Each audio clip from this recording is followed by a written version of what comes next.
Yo,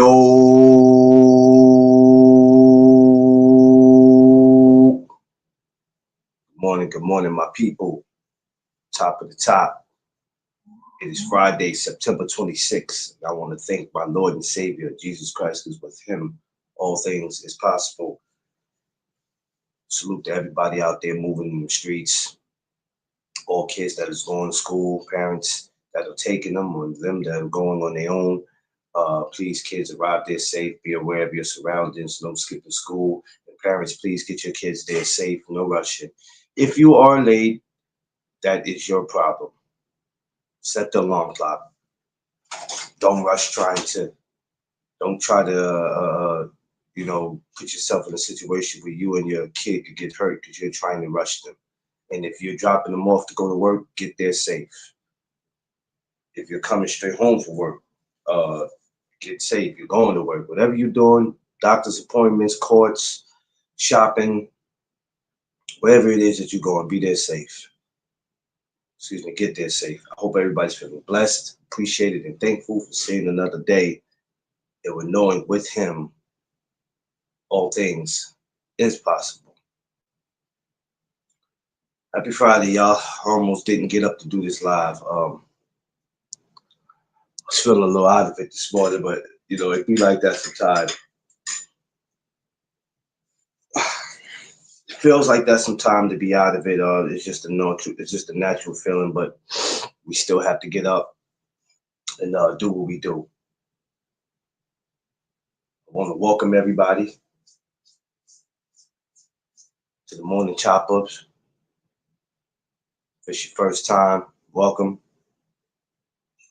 If it's not your first time, welcome. If it's your last time, welcome anyway. Thank you for paying attention to me. Salute. This is the best place in the morning that you could possibly come to. No disrespect to anybody else that goes in the morning, but this is one of the main places to come to in the morning where we speak about life. We're gonna do that. So let's get to it. So for my newcomers, my regulars, everyone, welcome to the No Duck Zone podcast. Let's go. Make sure you like, share, subscribe, my good people. And I appreciate every single last one of y'all. Hey, Free, what's up, brother? What's up? You got Mrs. Free with you? Ah, there she go. Oh, I haven't seen Mrs. Free in a minute, man. That woman working hard. I don't think you working hard enough, Miss D Free. I don't see Mrs. Free like that, which lets me know she must got a second job or she got some extra hours. You don't see her because she be in the house sleep while I'm out working. Oh, now you're not gonna talk about my girl like that. That's what you're not gonna do, sir. That's what you're not gonna do, sir. That's got to be the hardest work. That's got to be the hardest working light skinned woman probably in the world. You not about to talk about my friend like that. Look, he's telling the truth, though. I'll be in this sleep. Oh shit. All right, D Freeze. First time live. I have to apologize. Sorry, bro. Sorry, bro. Damn, Mr. Free. Why couldn't you just stick with what I was saying? I was trying to ride for you. Sorry. Hey, I how's don't Dream? want to make him look bad. How's my boy Dream doing? He's doing fine right now. He ain't whooped nobody ass yet, did he? No, that nigga trying to be a good boy in school, letting people bully him. I said, Dream, you better stop. He's up with but I don't want to fight in school. All right, Oh, you wait a get beat minute up in now. school. He My said because man You he get Dream, can't beat my have. up in man. school, I'm gonna whoop your ass. He said because he I, can't have recess. oh man, I think he's saved. But Josh Sanders, I see you. What up, Josh? I think he's saving all that for when he get home to take it out on one of y'all. that's what he do. He fight me all day long. I'm like, nigga, if I hear one more time that somebody try to bully you and you didn't fight back, then I'm gonna whoop your ass. He like, I don't want to get in trouble. I said, don't worry about getting in trouble.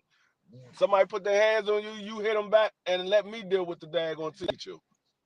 Yeah, nowadays these teachers, man, I don't know what's up with them, but I'd be like, don't you not gonna tell me all day about what my child doing as if the other child that's picking on them is innocent. I don't want to hear that shit. And he That's said all if Dream keeps saying. I don't want to get in trouble. he said if he hit the boy back, he can't have recess. And he like, whatever, stop playing. Oh, well, he can always have recess at home. You ain't gonna That's what beat I tell him. you ain't gonna beat up on me though. We not gonna do that. And these bullies start off at a young age too. I'm not with all that. Yeah, he ain't fat big boy. Oh hell no. So we live in a neighborhood, or we live in a city where these people ain't hip yet. So Dream go to school fresh every day. Like this nigga Dream Oh got more. man. This nigga Dream got more kicks than any little kid I know. This nigga You he go to see, school fresh every day. you know what? And I bet you the teachers be trying to figure out what the hell do his parents do for a living. Uh, his mother work at Wendy's. You know what, Free? Shut up. Shut up, Free. I'm Damn, just being honest. damn, She Free, work you at play too Wendy's. much. Why you play so much, bruh? Why you play so much? His parents work at Wendy's. You ain't shit. But I bet you the teachers be trying to figure that out though. They see him with different pairs of sneakers, the outfits. He's a good looking kid. I bet you they be trying to figure out. Oh, they do something, Yeah. whatever they do, it's Whatever they something do. good. That damn kid come to school fresh every day. Yeah, why would he say that? Josh, you know Free ain't got no damn sense. What? I Free mean, ain't got shit. no damn Money. sense. Hey, if I was their age, I mean, when I was their age, you know how much I made work if I was to work at Wendy's or McDonald's. That joint was like $7.50 an hour. Them niggas is making damn near $20 Oh, an hour now. they I wouldn't making, mind working yeah. at no dang on Wendy's at I remember 21 when my years old, sister, 22 years I old. think when my sister was working there, at the time she was working, I think this was the late '80s, early '90s. She was making like 4.35. I mean, back then, I remember when minimum wage was only like $5. Yeah, that's what I'm saying. I remember my sister and them was making 4.35. Man, fast food came a long way since. They came a long way. And nowadays, especially like in DC, nowadays it ain't no shame to work at McDonald's. Them niggas making like $20 an hour. It Hell ain't no no. shame to working at McDonald's. You know, at one time I was gonna go back there, but the thing was, I had so much experience. I said, no, I'm not going back there because I'd have been there, done that. But for these cats that never had a job before, BVO, I see you. For these cats that never had a job before, they got the audacity to talk about, I don't want to go there. But you ain't never had a job a day of your life, my man. Are you kidding me? Not a day of your life. BBO, Yeah. is he still in here? So BBO, drop your link. You ain't never had a job a day of your life and talking about you don't want to work at McDonald's. You ain't never did nothing though, bruh. shit, niggas, shit. Now, like I said, nowadays them niggas making like $20 an hour. They can literally live off of working at McDonald's. When I If was you're growing good. up, working at McDonald's, you be lucky if you have enough for lunch money the next day. My wife makes 27. She work at McDonald's. She is the assistant man GM. God damn, Josh Sanders. I know you making love to her when she come in every day. That nigga John Sanders stay. That nigga John Sanders stay with a Big Mac in his mouth.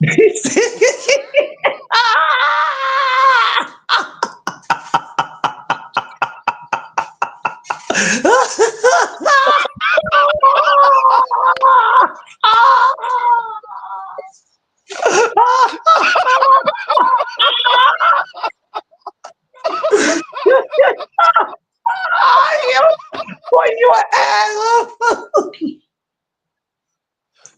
Boy,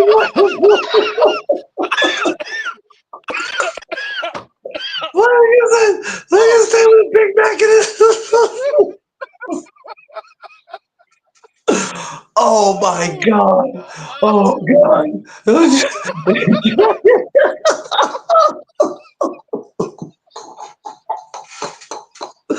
Yo, Josh ain't comment yet, so probably he's laughing right now. Josh didn't comment, so he's laughing right now. You probably got him in tears. He's here with a Big Mac. Oh, Damn.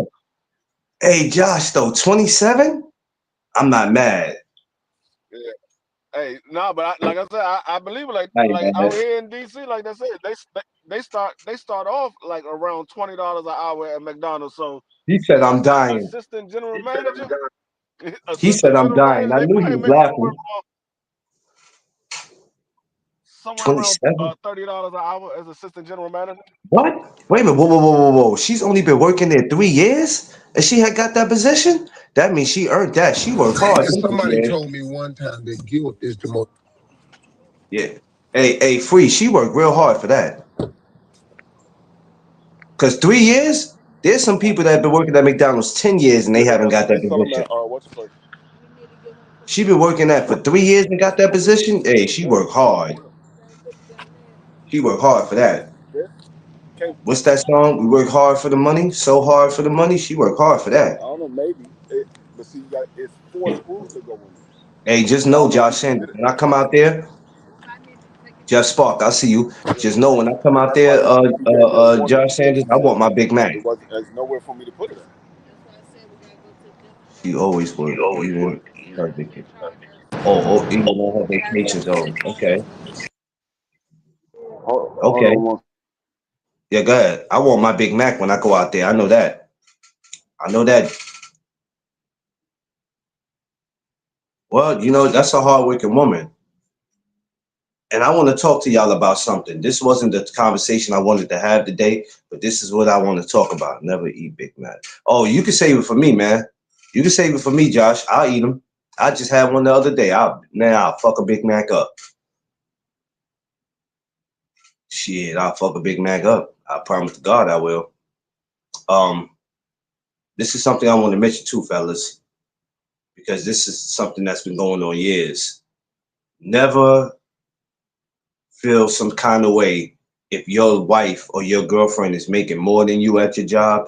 You should be proud to say, my wife makes this amount of money. Because when another dude trying to argue with you about what your wife makes or what his wife makes, hey, my wife make more than yours. Your wife make more than you. That's okay. She makes more than me. We got to get out of this. Take it because we men, we supposed to make more than a woman. You forgot there's some things that they can do just as good as we can. Keep that on your mind. Keep that on your mind. Yeah. There's women out there doing construction that might be making more than you, old boy. I was telling somebody the other day. I said they was like, do you?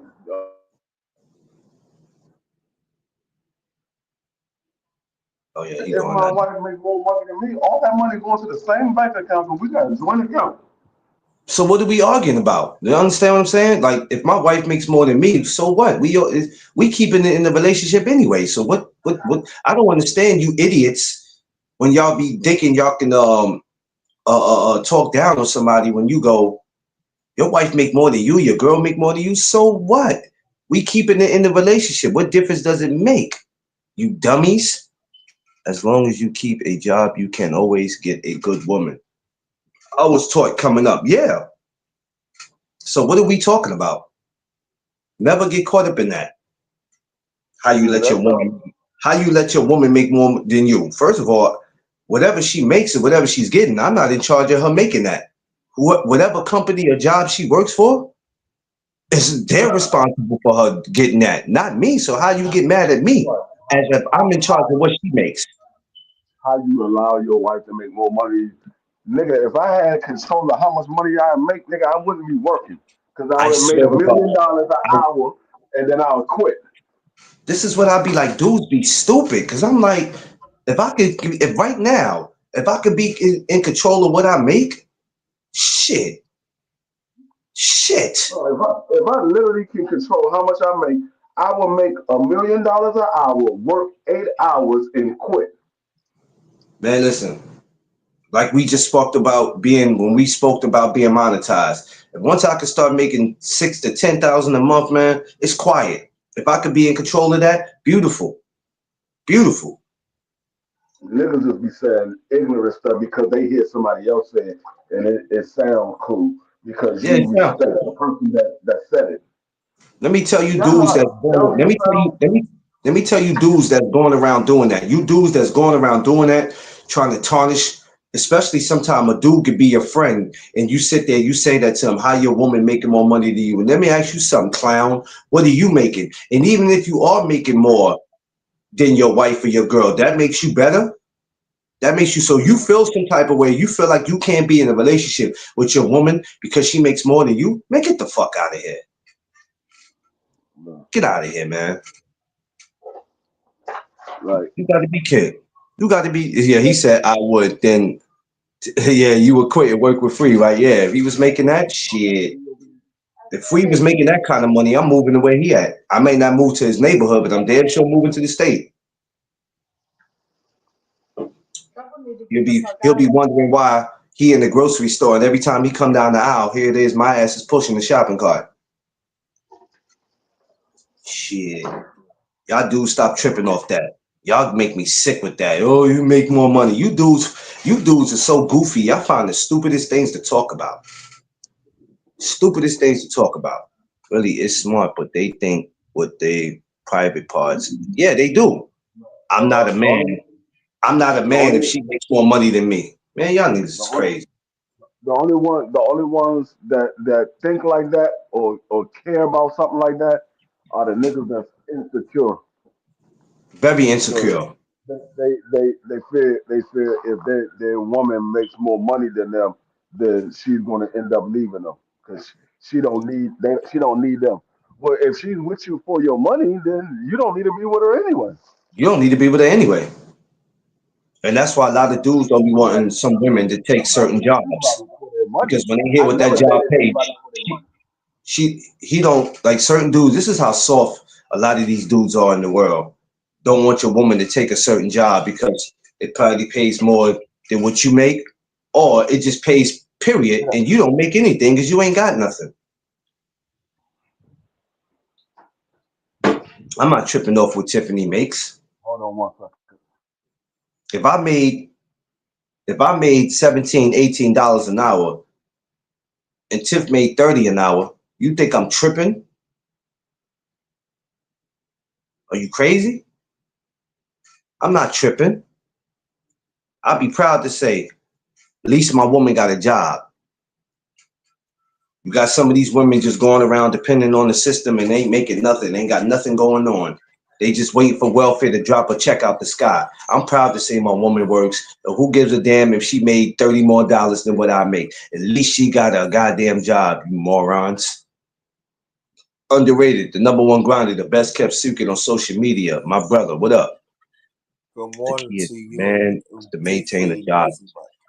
Yes, sir. Yeah. And I'm tired of you dudes doing that. If you're gonna be that insecure about where your woman works or what type of money she make, then you got some emotional problems. Something is wrong with you. I'm not tripping. I'm not tripping. Tiffany could be out there right now with two jobs. I wouldn't allow her to have two jobs because I would be the one that have to be out there busting my ass. But I'm never tripping if she's making way more money than me. I'll be proud to go around and say. So when the dude want to get into another argument with me and your woman ain't got no job, I might not be the one you want to argue with. Straight up. I might not be the one you want to argue with. 'Cause I'll tell you what my wife do for a living. Tell me what yours do. Besides sit home and wait for you to bring home money and all that. So they can go get their nails and hair done. Man, y'all brothers better wake up. Y'all be walking around here on y'all Carl Thomas emotional shit. Yep, yep, yep. Like I said, I have no problem with my woman making more money than me. I have no problem me making more money than my woman because Listen, I ain't got no. What the bigger picture is, we making money. That's the that, bigger that picture. We making money. that What's wrong with these fools? that's the reason why a lot of these celebrities end up breaking up because they're making more money than their spouse or their spouse not making enough money or whatever have you because they caught up in that stereotype a man should make more money than a woman. I'm not part of that stereotype. Yes, No, it's great if a man makes more money than a woman, but there's no law that says a man has to make more money than his woman. That's something that people came up with because they have that own perspective. If a man is in a relationship, he should be making more money because he's the breadwinner. Well, how is that so if I got with a woman that was already making more money than me? even if I got with her and she wasn't making the money that she was making when I got with her, I got no beef with it. Because, like Josh says, as long as we bringing the money to the table, what's the issue? Yeah. But another thing is, let's say I was making more money when I got with my wife. We don't work at the same job. She got promoted. Now she making more money than me. What I supposed to do? Quit my job and go find another one that's making more money? So You every know, time she get promoted, I supposed to leave my job and get one that's making more money. That don't even make that's how sense. these idiots think. Oh, you know what? I gotta catch up to her. I gotta catch up to her. Now you walking around here stressed out, and then you allowing your homeboy. This is why you can't tell your friends your business all the time because these idiots are ignorant. Where they start making it fun of you. You That's what I shouldn't told talk, my homie. wife. My You wife should. just got a raise at her job, and I said, "Dang," I said, "You about to catch me? You about to catch how much I'm making an hour?" I was like, but I'm not gonna sit here and leave my job because she makes the same amount or she makes more than me. Yeah, like I mean, when I got with my wife, she was making more money than me. Then I end up making more money than her. But now, like I said, because I'm in a executive role, I don't get the raises that she gets. So she's gonna probably end up making more money than me once again because I get a raise, but I don't get the raise like she gets. She gets a raise every so often. I don't. I get a bonus, but I don't get raises like that that, unless I man. move up in a position. I was more happy than she Once you was. get to a certain level, you don't get raises anymore. I You was get getting. bonuses, but you don't get She raises. she thought you would get mad, Josh, because a lot of these dudes do that. And before getting with you, I don't know how long you've been with her exactly, so correct me if I'm wrong. Before getting with you, maybe she had somebody like that would got mad, or she's just going for what from experience and seeing people do it. But a lot of these dudes do it. But when she see you didn't get mad and you embraced her, that's what you're supposed to do. If Tiffany came in here right now and tell me, yo, by next week or the next 2 weeks since 2011. Okay, that's a long time, but probably before that, it might have been some stuff that she experienced that made her, who knows, the last dude she might have been with before you probably got mad. Like you got a lot of these dudes that they be a lot of these dudes is girls, man. They It really could are. it could have been the upbringing because like I said from back in the day that was the thing. A man's supposed to take care of his woman. He's supposed to be making more money than his woman. But the thing. A this is man's supposed to take care of his woman. He's supposed to be oh, that making was more money than his woman. I don't know what that was. But this is not the same times as back in the No, '80s and the '70s. Those this It's is not the not. same time frame. So things are different now. Hey, so check it, free. If it was a point where Mrs. Free was making, let's just say if she was making 27 an hour and you was making 20 an hour, what's the problem? I don't know. I mean, I don't know what the problem would be with with anybody else, but I know there wouldn't be no problem between me and her. Because isn't the money staying in the relationship? Ain't it staying in the marriage? Y'all making enough money to go do whatever it is that y'all feel like y'all want to go do. But because she makes seven more dollars, you should have an issue with her. Like I said, I had spoke about that the other day, and I like it. They was like, so do you care if your spouse make more money than you? I said, I don't care because all of the money is going to the same checking account. We have joint accounts. All of the money is going to the same checking account. So I don't care. She take care of all the bills anyway. So whether I make more money or she makes more money, I had my money go into the bank account and my wife handles all of the bills. All I Yeah, do is go make my money I might buy something for myself here and there, but all my money goes towards taking care of the household. I don't spend money on myself like that. Yeah, yeah. It's I don't understand. And this is a conversation that we used to hear on radio stations. We used to see it on talk shows, and we used to see it on TV shows. And I used to be like, "Yo, what is the big deal?" Like in the '90s, you used to hear that a lot on radio shows and talk shows, and even in the early 2000s. I go, I don't understand what the hell's the big deal. And it ain't females that cause the problem; it's you dudes. What is y'all complaining about? Be glad your woman got some money and some type of income coming because you got these chicks sitting home. I'm telling you, they ain't got nothing going on.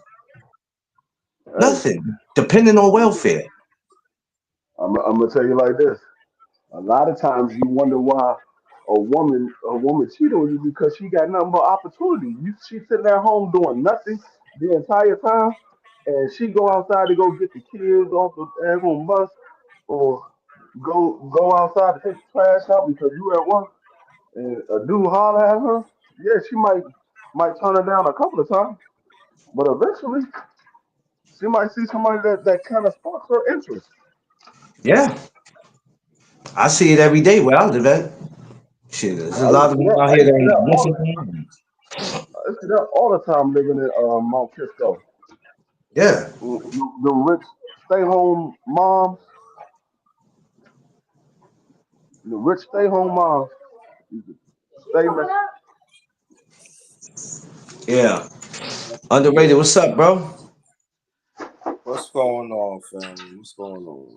You know me, man. We just doing our morning chop up as always, but it's just crazy because this wasn't even what I was getting into this morning, but it just made me get into it. And I'm glad because this is something that do need to be addressed because a lot of you dudes need to get out your feelings and you need to stop letting your so-called homeboys or whoever you talking to make you feel some kind of way about how much money your woman make. The shit is crazy to me. Like a lot of you dudes, man, y'all be letting other people get y'all in your feelings, and most importantly, you get out your feelings. One of them youngins, sweet talk. Oh yeah, yeah. One of them youngins will do it. One of them youngins will do it. I know a girl right now, 30 years old. Her man is 35. She messed around and let her. I think the dude that hollered at her was like 23, 24. He ended up bagging it. But also, homie too had a hand problem, the other dude. So he thought because he had a job, he can do this and do that. And here it is, she's staying home taking care of things. And because he didn't want her to work. That was another crazy thing. He didn't want her to work. Ain't that crazy? But that's her not working. Look what happened. And that's another thing. I don't get you dudes. Like I tell Tiffany all the time, I get to a point where I don't want her to work, but that don't mean I want her to sit around. You dudes that be sitting there telling my man you ain't working, you gonna stay home. What era y'all think y'all in? Now, when I sit there and say I don't want her to work no more, I don't want her to have to work so hard or she has to work for anybody. But even when she's self-employed, we still got to make some kind of money. You dudes that just be like, you're gonna stay home. Okay, keep telling your woman to stay home. And like Free said, when she go get the kids from school and somebody tried to holler, I just told you about old girl that got the 35-year-old man. 20, a dude 20, 23, 24, bagged her.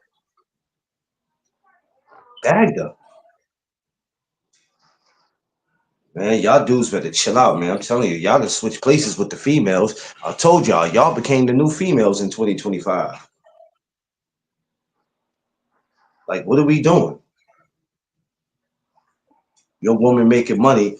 Don't let your so-called friends who want to bother you about it, or as soon as you get into an argument about something, as soon as you get into an argument about money, they already know they're about to hit you in the jugular, and they're just waiting for the right time.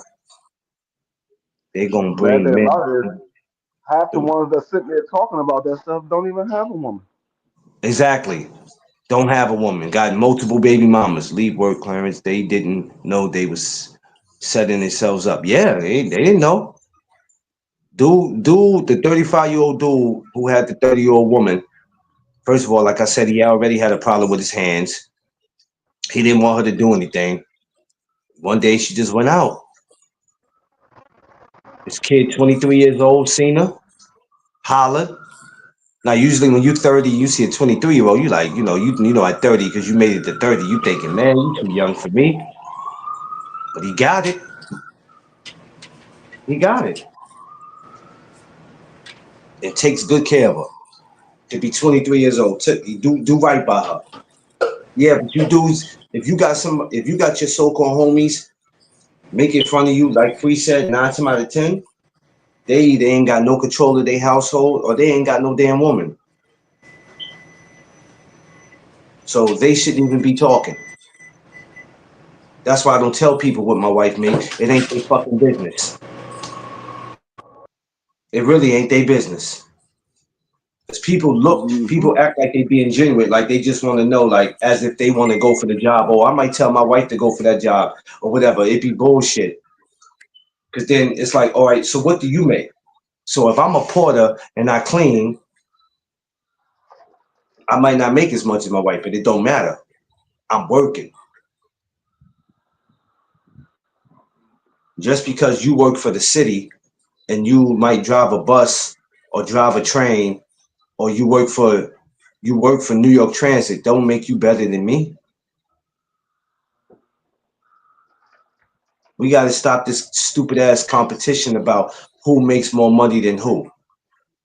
Because like Free said, the money stays in the relationship, you dummies. We don't argue about BC, what's up? We don't argue about money over here. We don't do that. We don't do that. Even when me and my wife is betting on a fight, we can both not bet for the same fighter. We can bet for the opposite. The money still stays in the relationship. Because if I win, I'm breaking my baby off. So I don't get with that. I don't get y'all, man. Like y'all dudes need to grow up.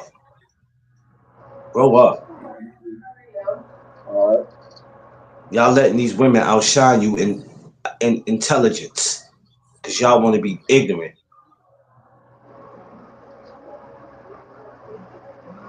I don't understand it.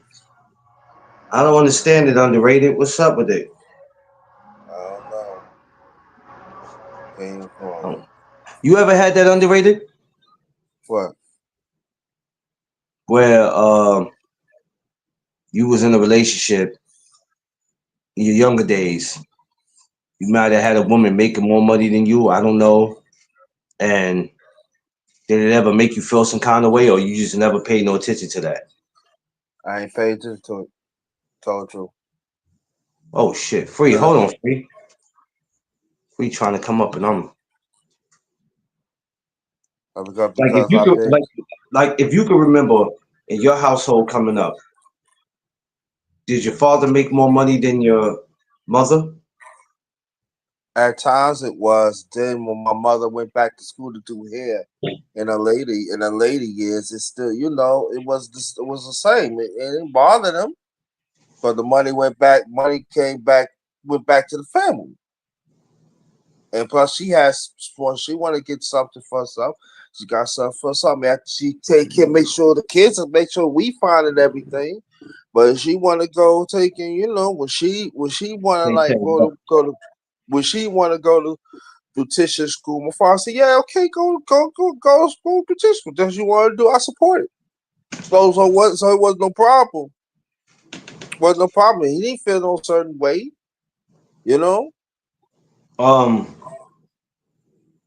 It's very Money went dangerous. back to the family, So. Yeah. So when do we? So let me ask y'all something.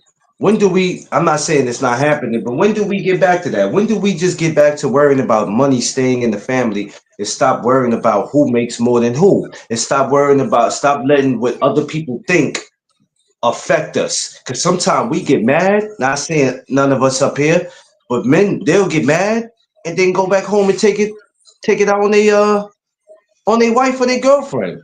Yeah, you got my And that homie clowning me. That sound like a you problem. What is you listening to them for anyway? I think the key is that you gotta have. I mean, there's certain people. It Yeah. goes for man or woman or friends that y'all have. You cannot have that Congratulations, around. Tay. Yeah, sorry, You I mean, can't. sorry, very good.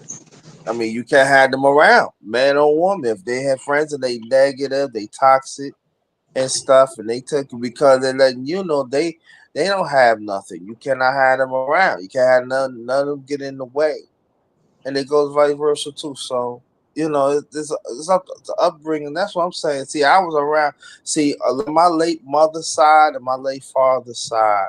Some of the women they were making more than men, but it didn't bother the men because the money stay in the household. They can get more things done. So I was around, so it didn't bother me. Oh yeah, yeah, I dealt, you know, women and I knew some women that made more than me, and it bothered me. I know why I should. I mean, why I should. I mean, I know what I'm capable of. So it's to me it's all about the upbringing too. If you have a strong upbringing and understand if a woman make more money than you than a man, it doesn't take away you being a man. It doesn't take away you being a human. It doesn't take away that you can still provide. It doesn't take away like if you have kids, you still have a say so, the kids. It doesn't take away that in case she want to take you out. It doesn't take away from that. You know what I mean? So You know what? also it don't. Dude, not to cut you off. Dudes are the type that get mad, right? And you be out in the restaurant eating, right? Free, right? And dude will be like, when it's time to pay the bill, you pay for it. You the one that make more than me. What? Yep. Yep. What kind of goofy shit is that? So this is what we doing? You the one that got the supervisor position. You the one that's the GM at your job. You know what I say? What I say?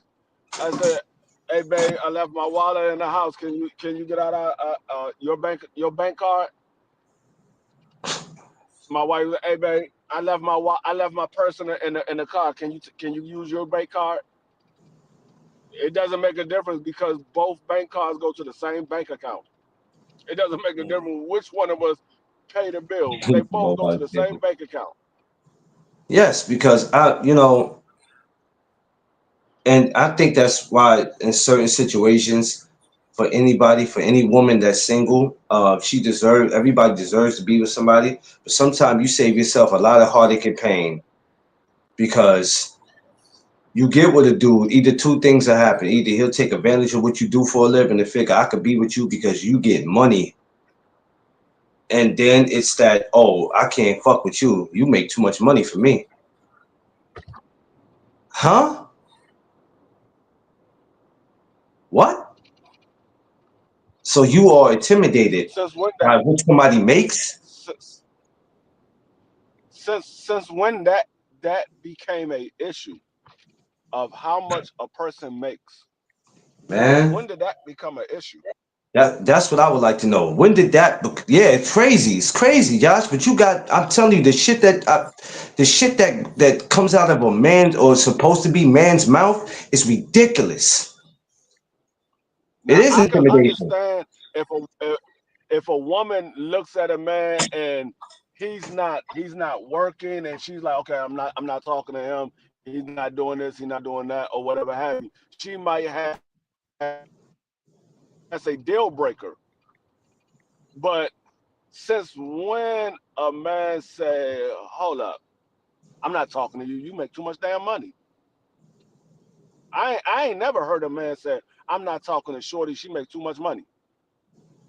So what Yeah. I don't, what the era that I grew up in, Yeah, nigga, we trying to find a woman to take care of us. it's like Sister Tay What are we? said. What are we? we, What are we we? was What we are was we we talking was trying about? to What are find a we? woman to take care of us.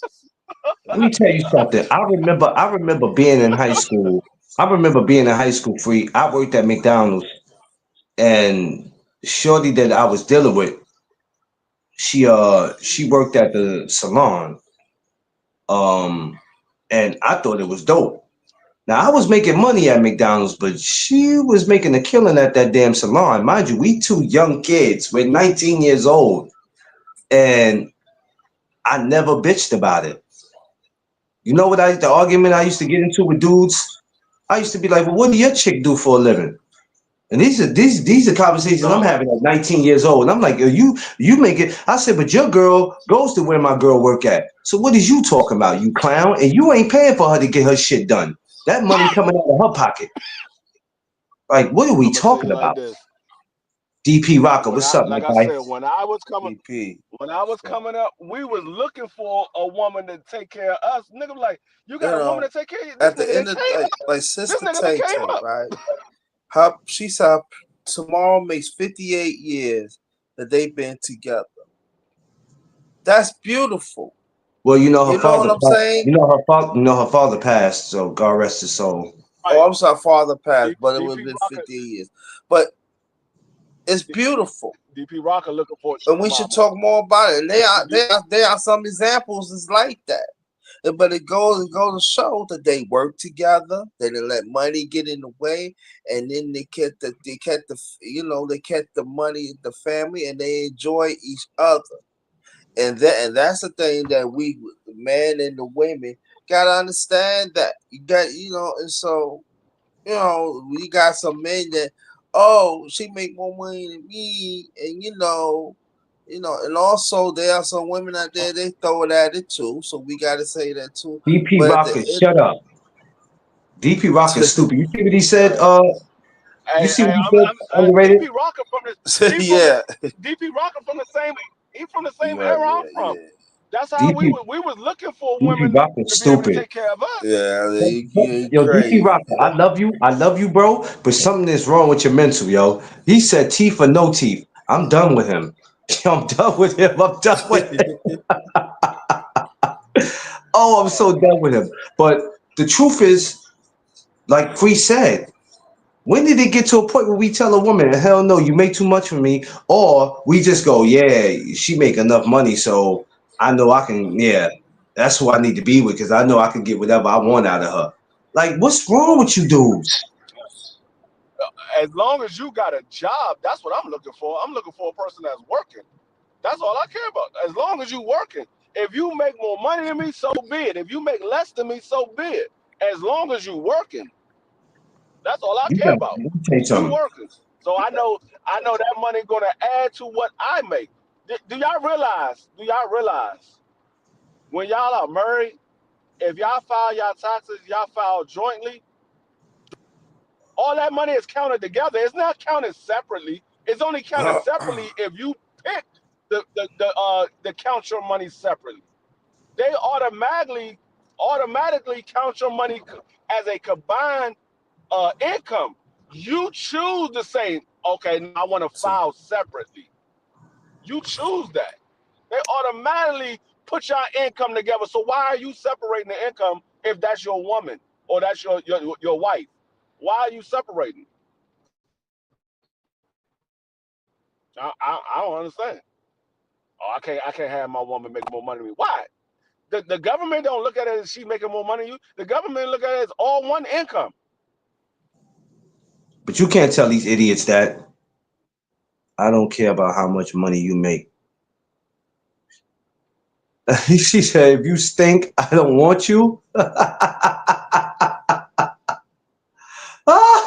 Yo, said what? Tay, Tay still. Yo, Tay said, now look. Hold on, because she's messing me up right now. She said, if you stink, I don't want you. I can't, Tay. I can't with her right now, man. She, I can't. Tay ain't worried about. She ain't worried about the money. She worried about the hygiene. She's like, we could work on the money situation. We could work on you making more money, getting a better job. But if you stink, nigga, that's a habit. That ain't right. that ain't something that you Tay said, if you come in my, if you come in my house and kick your shoes off and your dog stink, we can't do it. I'm just saying. My mom said, And you, say if she you said, stink, you stink. That's in your genes. Literally in your jeans. Literally in yeah, your jeans. yeah, like yeah, man. Yeah, you know, like the old people used to say, if you take off your shoes and then start walking by itself, you stink. That's a problem. Man, listen, dudes worry about the wrong shit. I'm No, telling you, yeah. fellas. I'm not Mr. Know It All, none of us are, but I'm gonna tell you like this. Y'all worry about the wrong shit. And worrying about the wrong shit is going to cost you. It's Let me going to tell you. cost Like you. I said, now, so what y'all telling me is y'all niggas could never talk to a celebrity because y'all don't make the same money as these females in the Oh, industry. Y'all can never work. Y'all can never talk to none of them. oh, you know what? So funny with them, they're actually doing because of what they do. They're a celebrity. I don't care about them making more money. Nah, But when it comes to a regular person with a regular nine to nah, five, but that's stupid to me, Free. You know why, Free? Because they'll go out their way to talk to a celebrity. that You know who that is? But a person with a regular nine to five, I can't talk to you. What? so that means that means your ass, you a fat ass hypocrite. That's what you are. If you can Exactly. talk to a celebrity and you know damn well you don't make nowhere near the money that they make, but you can't have your wife making more money than you, nigga, you a fucking hypocrite. Oh my God, that's Halle Berry. That's this person. Oh, you know who ain't gonna talk to them? Taraji P. Who ain't gonna talk to her? But you won't. But you sit there and you judging what your wife or your girlfriend's making. I don't care. They don't make what Taraji P makes. What?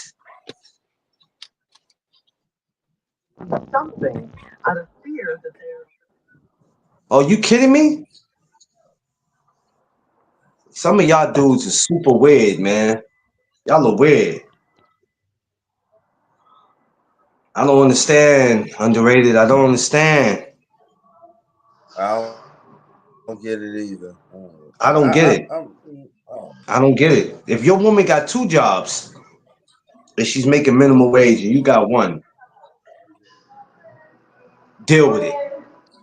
Give me Taraji and I'm changing my last name. Yeah, DP. Taraji's is yeah, she's man, I tell you, that's a beautiful woman. But I don't get you dudes, man. I really don't get y'all. And Shit, that's what they used to say. They like used to say Free my wife said. look like a light skinned version of Taraji. You said what, Free? I said they used to say Vicky was a light-skinned version of Taraji. They had the same facial expressions, the same arched eyebrows. And she used to get that all the time. Whenever we go to the grocery store, they be like, "Hey, did anybody ever tell you look like Cookie?" She was like, "Yeah, I hear it all the time." That's why you got with her. You think you're slick, you ain't slick, Free. Nigga, I got with my wife before that goddamn Empire came out. Man, but you know what you was doing, Free. We ain't trying to hear that shit. You know what you was doing. You're cookie stiller. Uh, like I said, I got with my wife before Empire was out. I don't know what you're talking about. You ain't nothing but let me let y'all know in public right now that D Free ain't nothing but a damn cookie stiller. I can steal cookies all I want. You shouldn't have left the goddamn jar open.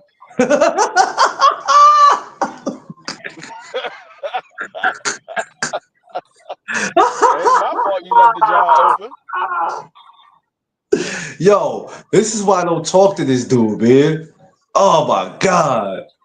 This is why, this is, man, whatever, man. I ain't got time for Hey, Free and his nonsense.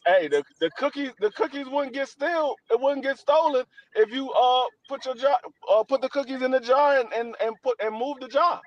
Well, You a leave lot the of dudes, jar in the middle of the area wide open. Of course they're gonna get stolen.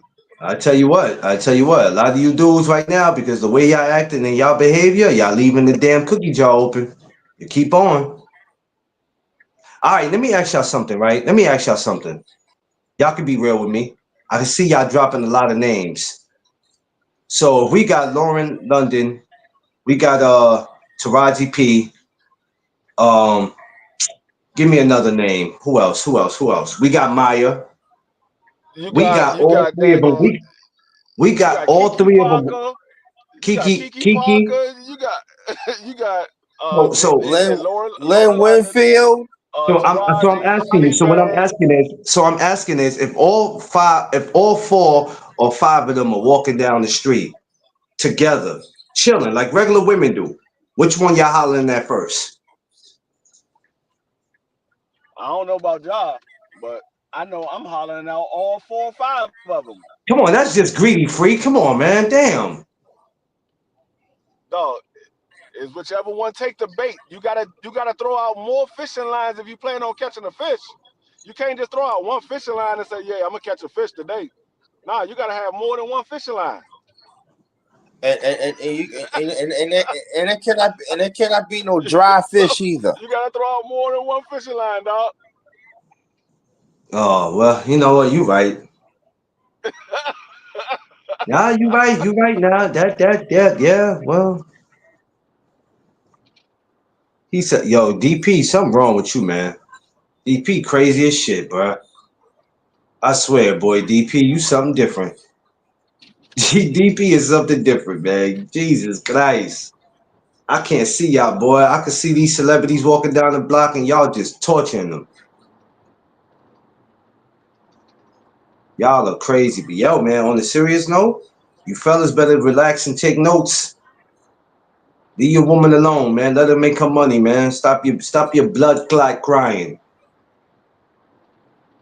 Bitching and crying about what? Oh my God, she makes $15 more than me.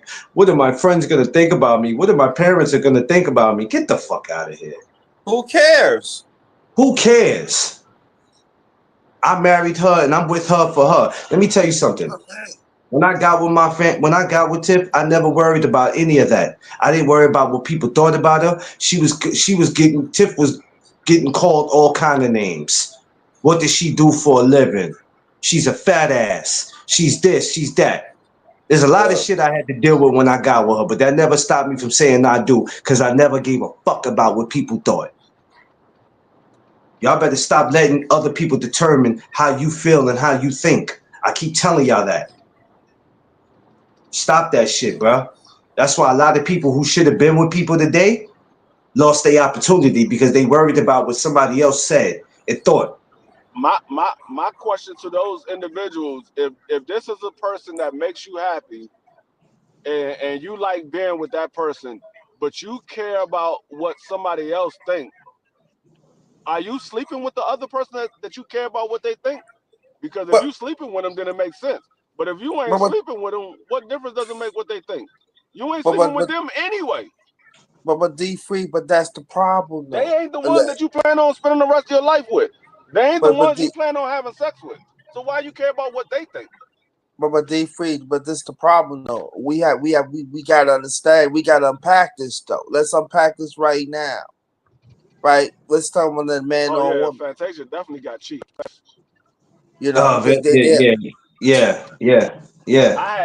I had a crush on Fantasia when she was on American Idol. Let me tell you something. Uh, One thing I love about her though, that damn voice, boy. When I'm talking about she can sing, And woo. they told me when they told me Fantasia was illiterate or she was slow, I was like, shit, that's perfect for me. I ain't gotta work hard. I just gotta spit my game. Okay. You know what? People always try to find something to. You know what? You're an idiot, Free. You're a real idiot. You're a real idiot, Free. You're underrated. You're an idiot. Niggas be caring about the wrong stuff. I look They at do. things They as do though. opportunities. I look at it as an opportunity. Oh, she a little slow. Bet I know that's easy work. Let I me can tell get you her something. You easy. know how many celebrities we got in this world that's they got something wrong with them. They still human. Being famous doesn't mean that you ain't got nothing wrong with you. For real. Like I don't get that shit. Y'all dudes be worried about the wrong shit and then wonder why y'all be in the situation y'all be in. Y'all worry about the wrong shit, bruh. And let somebody determine on how you feel. That's what we dealing with now, Free. We're living in the world where people are controlling how other people feel. I had a nigga tell me because it was dog. I ain't even gonna lie. Where I lived at in Yonkers. It was the baddest little midget I ever seen in my life, dog. When I say bad, she was a bad little midget. Dude was like, dog, you can't holler at her. She's a small person. I said, nigga, I like small women. What is wrong with you? I like small women. They were like, dog, you can't be talking to no goddamn midget, dog. You know how bad that's gonna look. I said, how it's gonna look for who? But I I said, bet you why? them Bro, I same said, dudes. you see how thick her little ass is? Listen, people. Yo, he said Snooky. That's I'm it. done. Yo, DP said Snooky. I'm done. I called us Snooky. Snooky from Jersey Shore. He called us Snooky. DP called us Snooky. I'm done.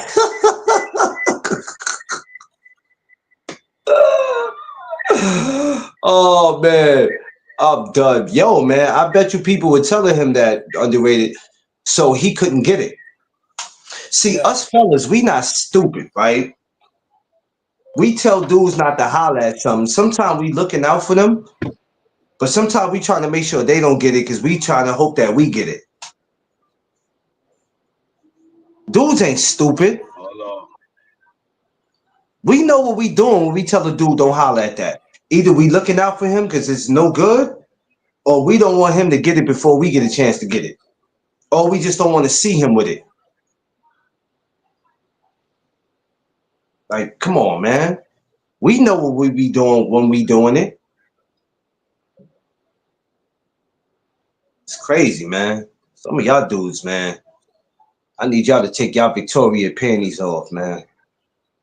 That's what y'all be acting like y'all walking around here with. Y'all be tripping over nothing that like it don't be that serious. You should stalk her life on the boardwalk. Yeah. Snooky little too, man. I seen Snooky out here. They was doing the MTV joint. I think they had him as the guest on MTV, and I remember seeing security walking with her, and I'm like, thought it was Lil Kim at first. No lie. Somebody was like, that's Snooky. I'm like, who the fuck is Snooky? From that Jersey Shore show. I'm like, okay, yeah. All right. I heard of it. Yeah, but man, the moral of the story is your woman makes more money than you. Chill out, bruh. It really ain't that serious. We got to be proud to have that because a lot of these women are just sitting home on their ass, depending on welfare. Depending on the child support check. So the ones that's actually getting out there doing something with themselves, no matter what amount of money they're making, or the ones that I support. It's the ones that I support. Because I can't take the ones who don't want to do shit, who just want to depend on the system. Y'all are whack.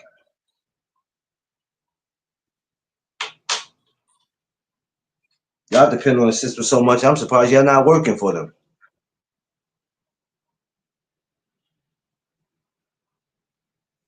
I'll take 86 thick Janet over. Oh, Janet Jackson? Janet is about, what, 60-something now?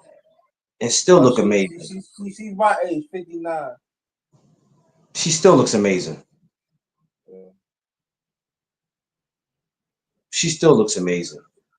You know how many people from Janet's era is washed up? Janet still looks good. She's the only decent looking Jackson around, for real. I seen a picture of Janet the other day where she had made a comment about Tupac saying how cool he was and how smart he was. And they had a picture of her. And I said, look at Janet, man. Goddamn Jermaine Dupri, what you done did? You done messed up, man. You had Janet. You had Penny from Good Times. Damn it. Stupid. How do you mess that up? Dummy. We had old Penny, man. Damn it. You know who's a good looking one too, still at her age? Uh, Thelma for Good Times. Yeah, and she in the 60s. Yeah, man. Yeah, man. Old Thelma. Thelma, I think, got like 2 daughters now, I think. But not now, but they older. Y'all dudes be tripping, man. Blair from Facts of Life. Yeah, yeah, yeah. Shout out to Blair. You know, I'm gonna tell you who was my girl, man. Don't laugh at me, y'all. He said Jermaine didn't eat the box. Shit, Jermaine face should have been messy like he was eating some damn seafood. I don't know why he didn't. Shit. Dumb. For real. Certain people you just gotta eat like you had a damn buffet. Topanga from what's that, the Wonder Years? Mhm. Nobody can tell me that they wasn't crazy about Topanga. But I was. I think a lot of dudes were. A lot of dudes were. They're trying to front like they wasn't. But they were. But fellas, for all the ones with common sense, don't let the amount of money that your woman makes affect you. Please don't. Because you'll be out here crashing out. 6 from Blossom. Oh, yeah, yeah, yeah. Damn, dog. I ain't see Blossom in years. And I used to watch that. Damn, you know, we showing our age. We got to stop. We showing our age. We got to stop. Don't let what they make affect you, man. It ain't that serious, bro. You'll be playing basketball with your homies and be like, can y'all believe she got another raise? Shit. This the third one in 5 years that she got. Shit. This don't make no sense, man. You get home, you looking for a reason to argue with her now. Cause she make more than you? Come on now. It ain't that serious, fellas. I'm not arguing with my wife about a damn thing. Tiff can make $100 an hour. I'm not tripping. I'm not tripping. I swear to God, I ain't tripping. At least I know she's doing something. She ain't sitting on her ass like some of these other women waiting for a welfare check to fall out the sky.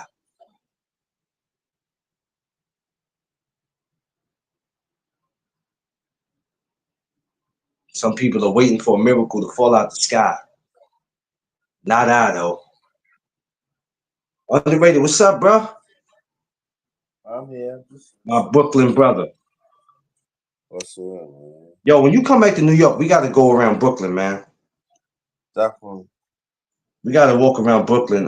Brooklyn's changed in so many ways. Underrated, it's crazy. I was walking through Marcy one day, right? Yeah. I was exactly by Marcy Projects, right? I didn't realize how much it changed around there. I said, damn, they done cleaned up a little bit around here. How long has it been since you've been back to your old neighborhood, Underrated?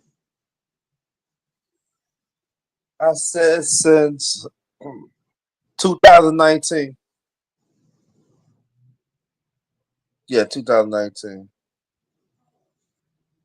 No, that's yeah. That's not too far off. Well, it's been a little minute. Across the street from Marcy Projects is it is. They got condominiums. Yeah, that's what I said. So when I'm Yeah. over there, right? Because I used to live over near that way, but I used to live by Bushwick Projects. Oh, I know. Right And off the J train. yeah. So behind Bushwick Projects is Morgan Avenue where you would get off on the L train. But I used to Right. be a part of the program Ready, Willing, and Able. So I used to live there and I used to walk through Bushwick Projects. I used to walk through Summit. I used to go through Marcy because we used to have to. So Ready, Will, and Neighbor, we used to clean the streets. So I had to. Sometime we were in that area, Gates Avenue and Right. all that. Yeah. We would be in that Nostrand, Brooklyn. You know, so yeah, and that was in 2012. There was a lot Oh. about Brooklyn that was different then. Yeah. But when I lived there at that time, I ain't gonna lie, Brooklyn was dope in the year 2012, man. I don't know what it was. You know, the Barclays Center had just arrived. I ain't gonna lie. Oh, it was amazing.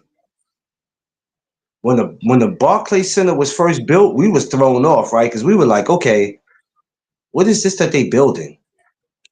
Yeah. Somebody said Barclays Center. I said, well, what the hell is a Barclays Center? Oh, this is gonna be an arena, and Jay-Z got something to do with this, and we like, oh, amazing. A black dude from the hood.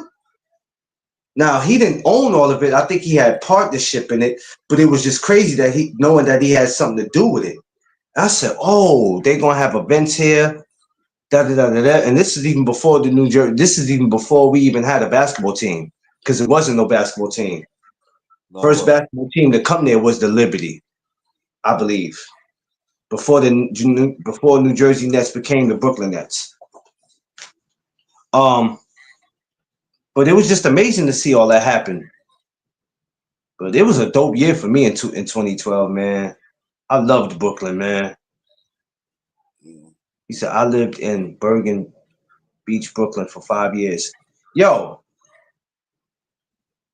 let me ask y'all something. Probably not now, but back then. Let me ask you, BC might know, Jeff Spark might know, right? Because y'all, you know, and I used to, and remind you, I used to live in Coney Island too. I lived in Coney Island. Right where that McDonald's is at in Coney Island, that's exactly the block I used to live on. That's crazy. For you, underrated, back in the 80s, what was Coney Island like?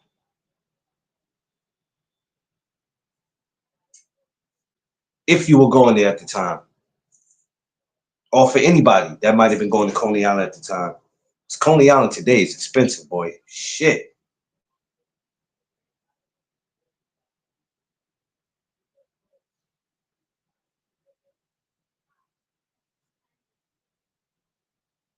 Somebody made a comment and I missed.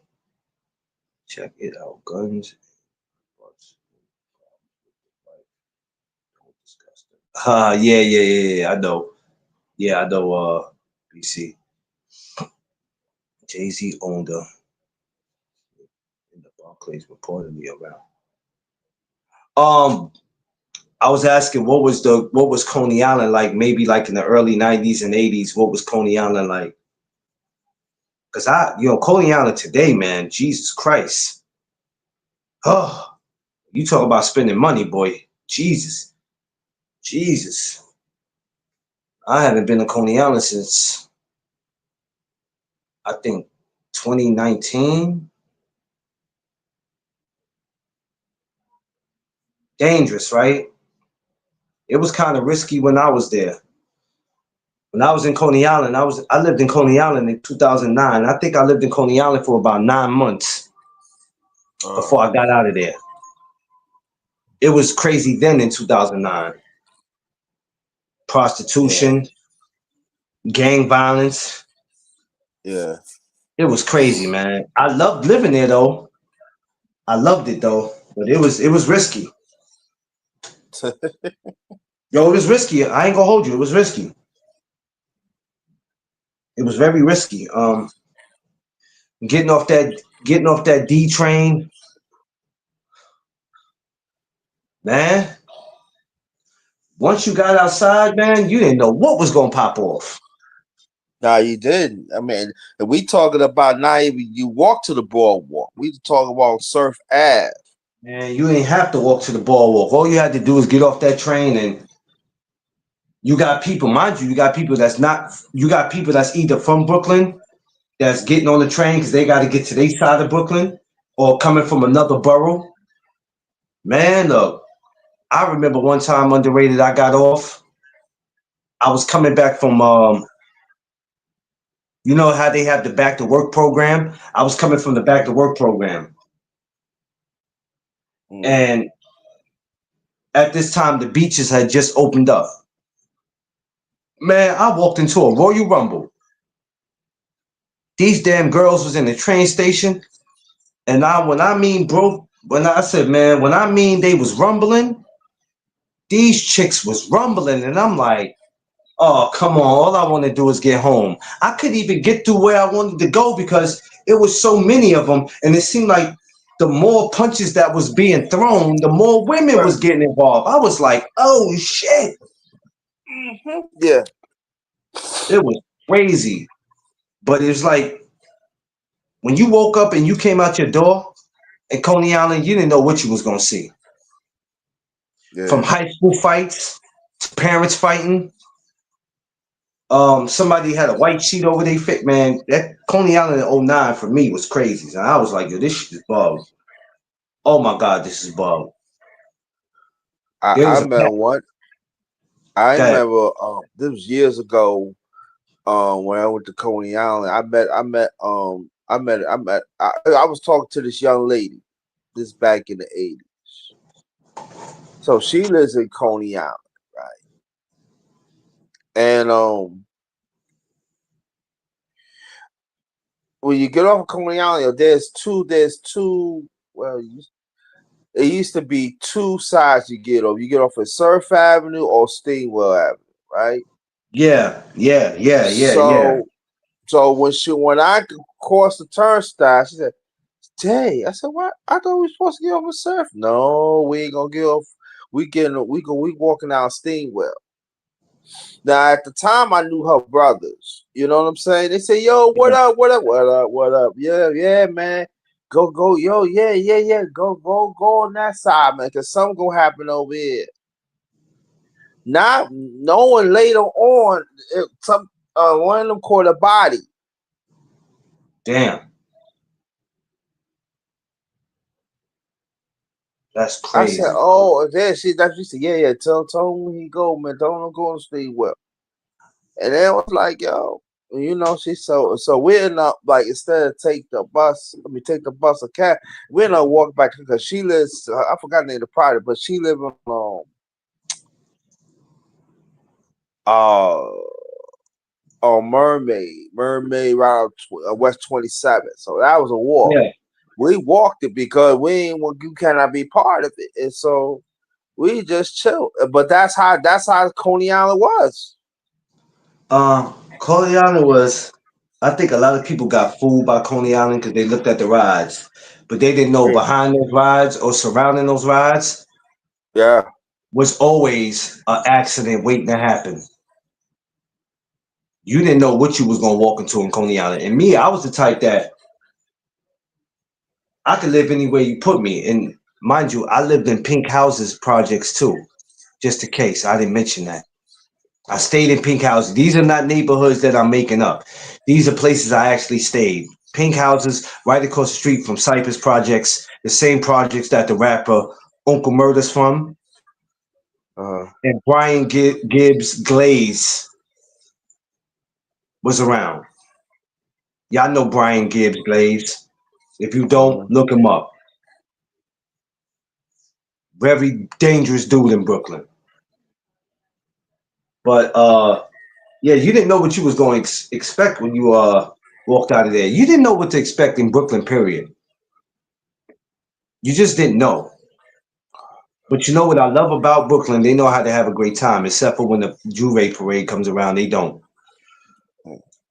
Which they just canceled the Juve. They took it away. Underrated. Oh man. Yeah. Which I don't think that was fair because if you're going to take one away, you got to take the other away. They should have took the whole goddamn thing away because that's basically saying Juve is the cause of everything happening. But just as much stuff happens at Juve happens at the parade. Both of them are connected. So I don't think it was right to take one away. You think by taking Juve away, it's going to calm everything down. But guess what? Them people still gonna go out there. One thing about Brooklyn never gave a fuck. Brooklyn never gave a fuck. Brooklyn's the number one place in New York that really never gave a fuck. They could care less. You know what I mean? But yeah, at that time I lived out there. I had loved living in Brooklyn, man. You know, it never bothered me. I could live in Brooklyn today and it won't bother me. Yeah. It don't bother me, man. And I met some of the baddest women in Brooklyn. But I remember one day I went through Summit Projects, right? Uh-huh. I'm the type of guy who always like to take a tour. It's always me, because I like to be aware of my surroundings and I like to know where I'm going so I won't get lost. Walking through Summit one day, right? And I'm always the type, I'm from the project, so I don't care what projects you put me in. I'm going to get through it. Walking through Underrated, and I see these dudes, they all outside. Now, mind you, it's not summertime, but it's nice enough to be out. See these dudes, and I hear a lot of commotion. I don't know what's going on. So now I kind of fall back like, okay, because you don't want to walk into some shit that you ain't ready for. And they was in there beating this one dude's ass. When I mean they was beating the shit out of him, they were beating the shit out of him. Now, the problem was the dude was from Tompkins Projects, and he was there talking to one of their girls. Now, I don't know what the relationship is between Tompkins and Summit. I know usually it's Marcy and Tompkins that go at it, so I don't know what the relationship is. Because when you look at all these projects Underrated, they all are near each other. Yeah. Bushwick, Summit, Marcy, Tompkins. It's like They all really, in a circle. Like all yeah, in a they all circle. really, if you really look at it, they all sit up under each other. It's kind of like when you come to the Bronx, you see Patterson, you see Mitchell, and you see Mount Haven. Yep. That they all sit up under each other. Yep. All in a circle. Like, see, And Millbrook. And Millbrook projects too. Excuse me, Millbrook. And Millbrook. Right. They all sit up under each other. So you would think that, right? What would possibly be the problem? And some of our kids go to school together. Some of us got to see each other, but you know, but they were beating the shit out this dude, man. And how I knew he was from Tompkins, because I remember somebody saying he don't belong over here, and somebody asked, well, where the dude from? Because it looked like I seen him before. He over there from Tompkins, man. He don't belong over here. Da da da da. That's when I knew right then and there. I said, oh yeah, well, this shit real out here too. You can't get caught in the wrong territory. Oh yeah, I can tell you about on Myrtle Avenue. I tell people when you on Myrtle Avenue, from Nostrand Avenue, I'm talking about go towards Queens to walk towards Nostrand Avenue to Broadway. It's going to be a nice little walk, maybe 6-7 blocks. Another project. You got to pass Marcy. Yeah. After you pass Marcy, you go like a block. The next block after that, that's Tompkins, and after Tompkins, after that, that's Sumner. Within that 6 blocks, there's three projects, and they don't like each other. They do not like each other. Correction, Underrated. They can't stand each other. Right, all right. They cannot stand each other. So my advice for you, you better know somebody from each of the projects that is carry weight, because if you don't, it ain't gonna be sweet. I used to watch how, when I lived in pink houses and seeing Cypress projects from across the streets, I used to be like, because I used to walk through there too. I'm just the type of cat, I walk through the P's. Not because I don't think nothing happened to me. It's just because I'm used to walking through P's, and sometimes I want to see what other people's neighborhoods is like. Yeah. And so I remember walking through Cypress one time, and guy was out there selling weed, and at the time I had stopped smoking. Then he was like, yo, you from across the street? I said, nah. I said, I live across the street. I said, I'm from the BX. But, you know, I moved here with my cousin because I'm going through something. So, you know what I mean? He's like, the BX, wow. He said, "What you think about over here?" I said, "I'm no stranger to Brooklyn. I've been coming to Brooklyn since I was a little boy. You know what I'm saying? So I'm no stranger to it. My uncle used to live in he had an apartment on Eastern Parkway. When you get ready to make that big turn where there's that like statue in the middle, you get ready to make that Yeah. big turn where the parade Oh, ends. Grand Army Plaza. Yes, there you go. There you go. So my uncle lived there for years. So I was never no stranger to coming to Brooklyn. Never no stranger. From the time probably before I could even walk. And majority of my family that's in the Bronx now, before they moved to the Bronx, they came from these neighborhoods. A lot of my family moved to the Bronx like in the early 90s. But if you ask a lot of them, shit, man, they'll tell you, man, we got out of Brooklyn for a reason. Not to say Bronx was soft, but at that time, Bronx was a little better than what Brooklyn was. Brooklyn was Jesus Christ. Yeah, I agree Jesus with that. Christ. You know it was bad when somebody whooped your ass for food stamps. You remember the ones that not the EBT cards, y'all. No, they didn't The have those back booklet, the then. The booklet. book. Somebody beat your ass for stamps. It was real. It And was real. it was real. It was real. And even people don't even know about this. In the food stands, you can get hot food. Yeah. Now y'all probably wondering why we talking about this. This is just, I got my Brooklyn brother up here, so sometimes I don't want to get him homesick, but sometimes we just like to reminisce on the good old days. Yeah, but Brooklyn's always been one of my boroughs, man. I think the only time I get mad with Brooklyn is when this parade comes around because it pisses me off. Yeah, Because I mean, it causes the rises of people. Yeah. to me, people need to know the history of people need to know the history of Brooklyn. That's not the history of Brooklyn. What you see go on at these parades. No, That's a bunch of young. That's a bunch of young ignorant motherfuckers who's trying to prove something. Brooklyn's always gonna be wild. Brooklyn don't need a parade to be wild. It's always been a wild borough. Going back to so back in the days, it's always been.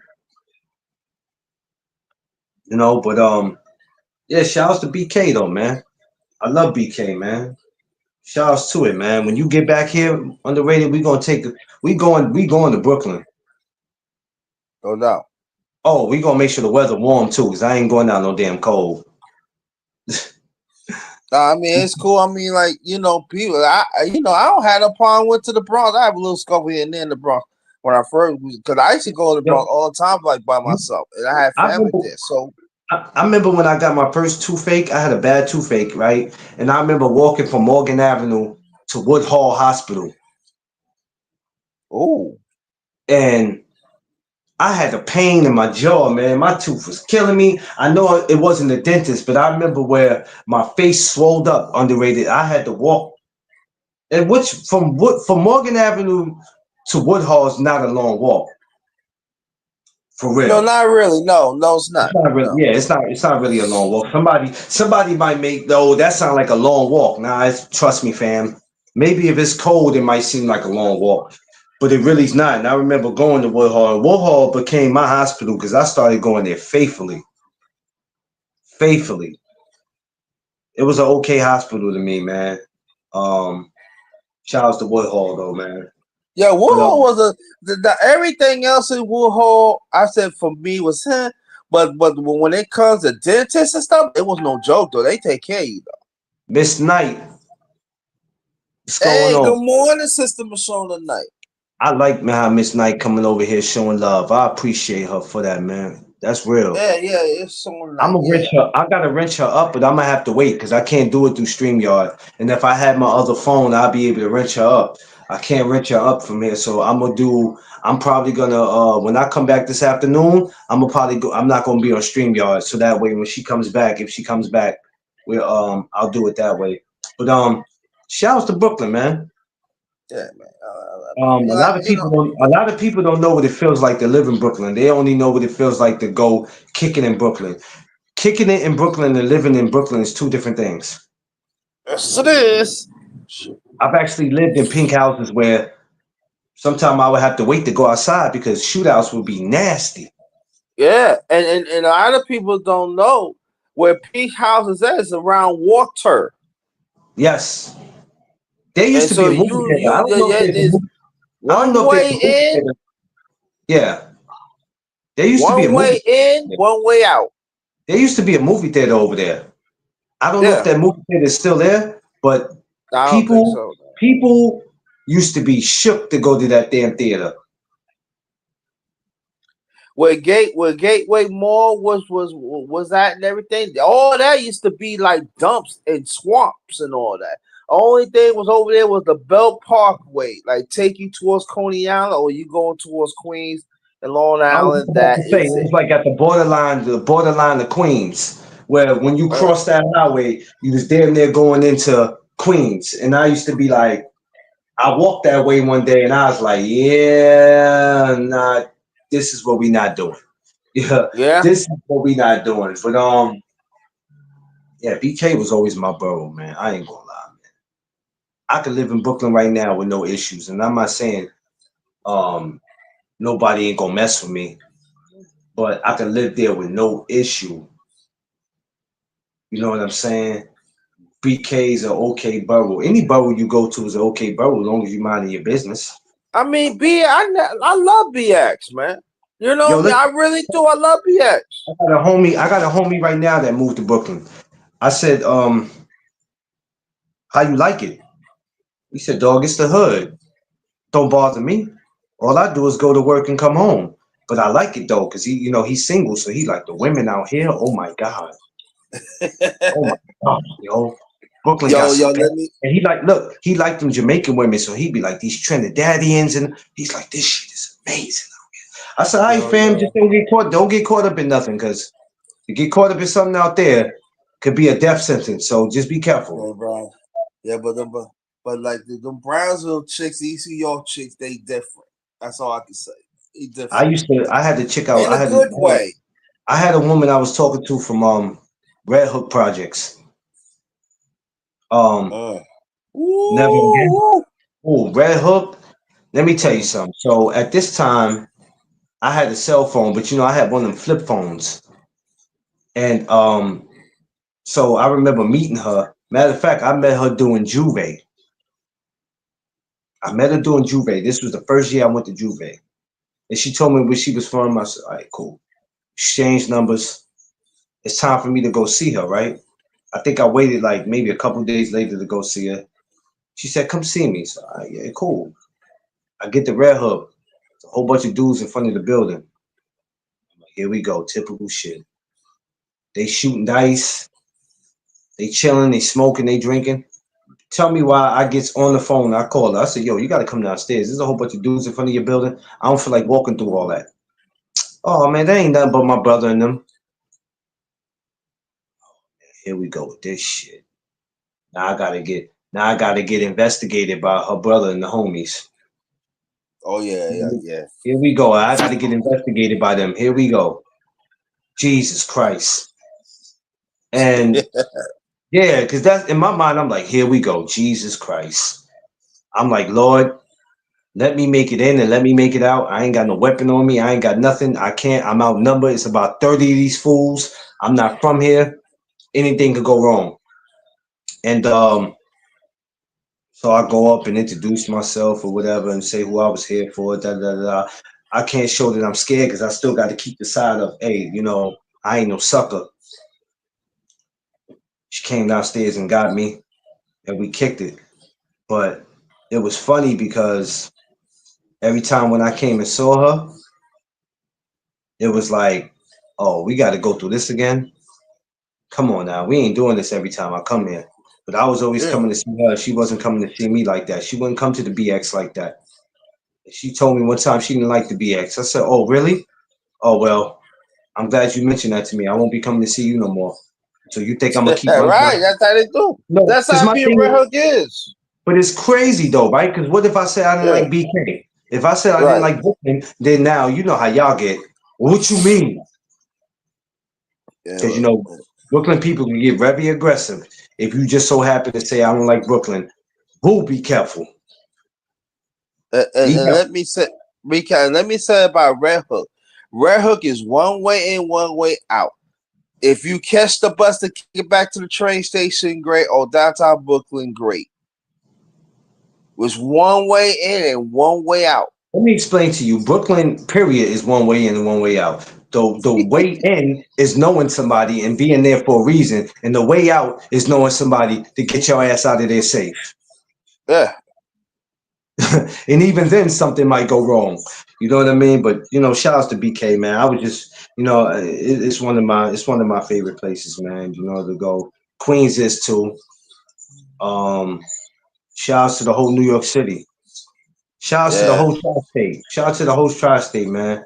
I'm trying to make my way out there to VA, man. Where you at? I need to get to VA in North Carolina because it's a lot of boxing that goes on out there, and I need to get out that way. I'm gonna make my way out there one day. But good morning to y'all. Peace and blessings, man. Shout out to everybody who joined me this morning. I know y'all probably figure out how did we go from talking about what we talking about to now? Because it's the morning chop ups. That's what we do. Dummy. That's what we do. That's why it's called chop ups.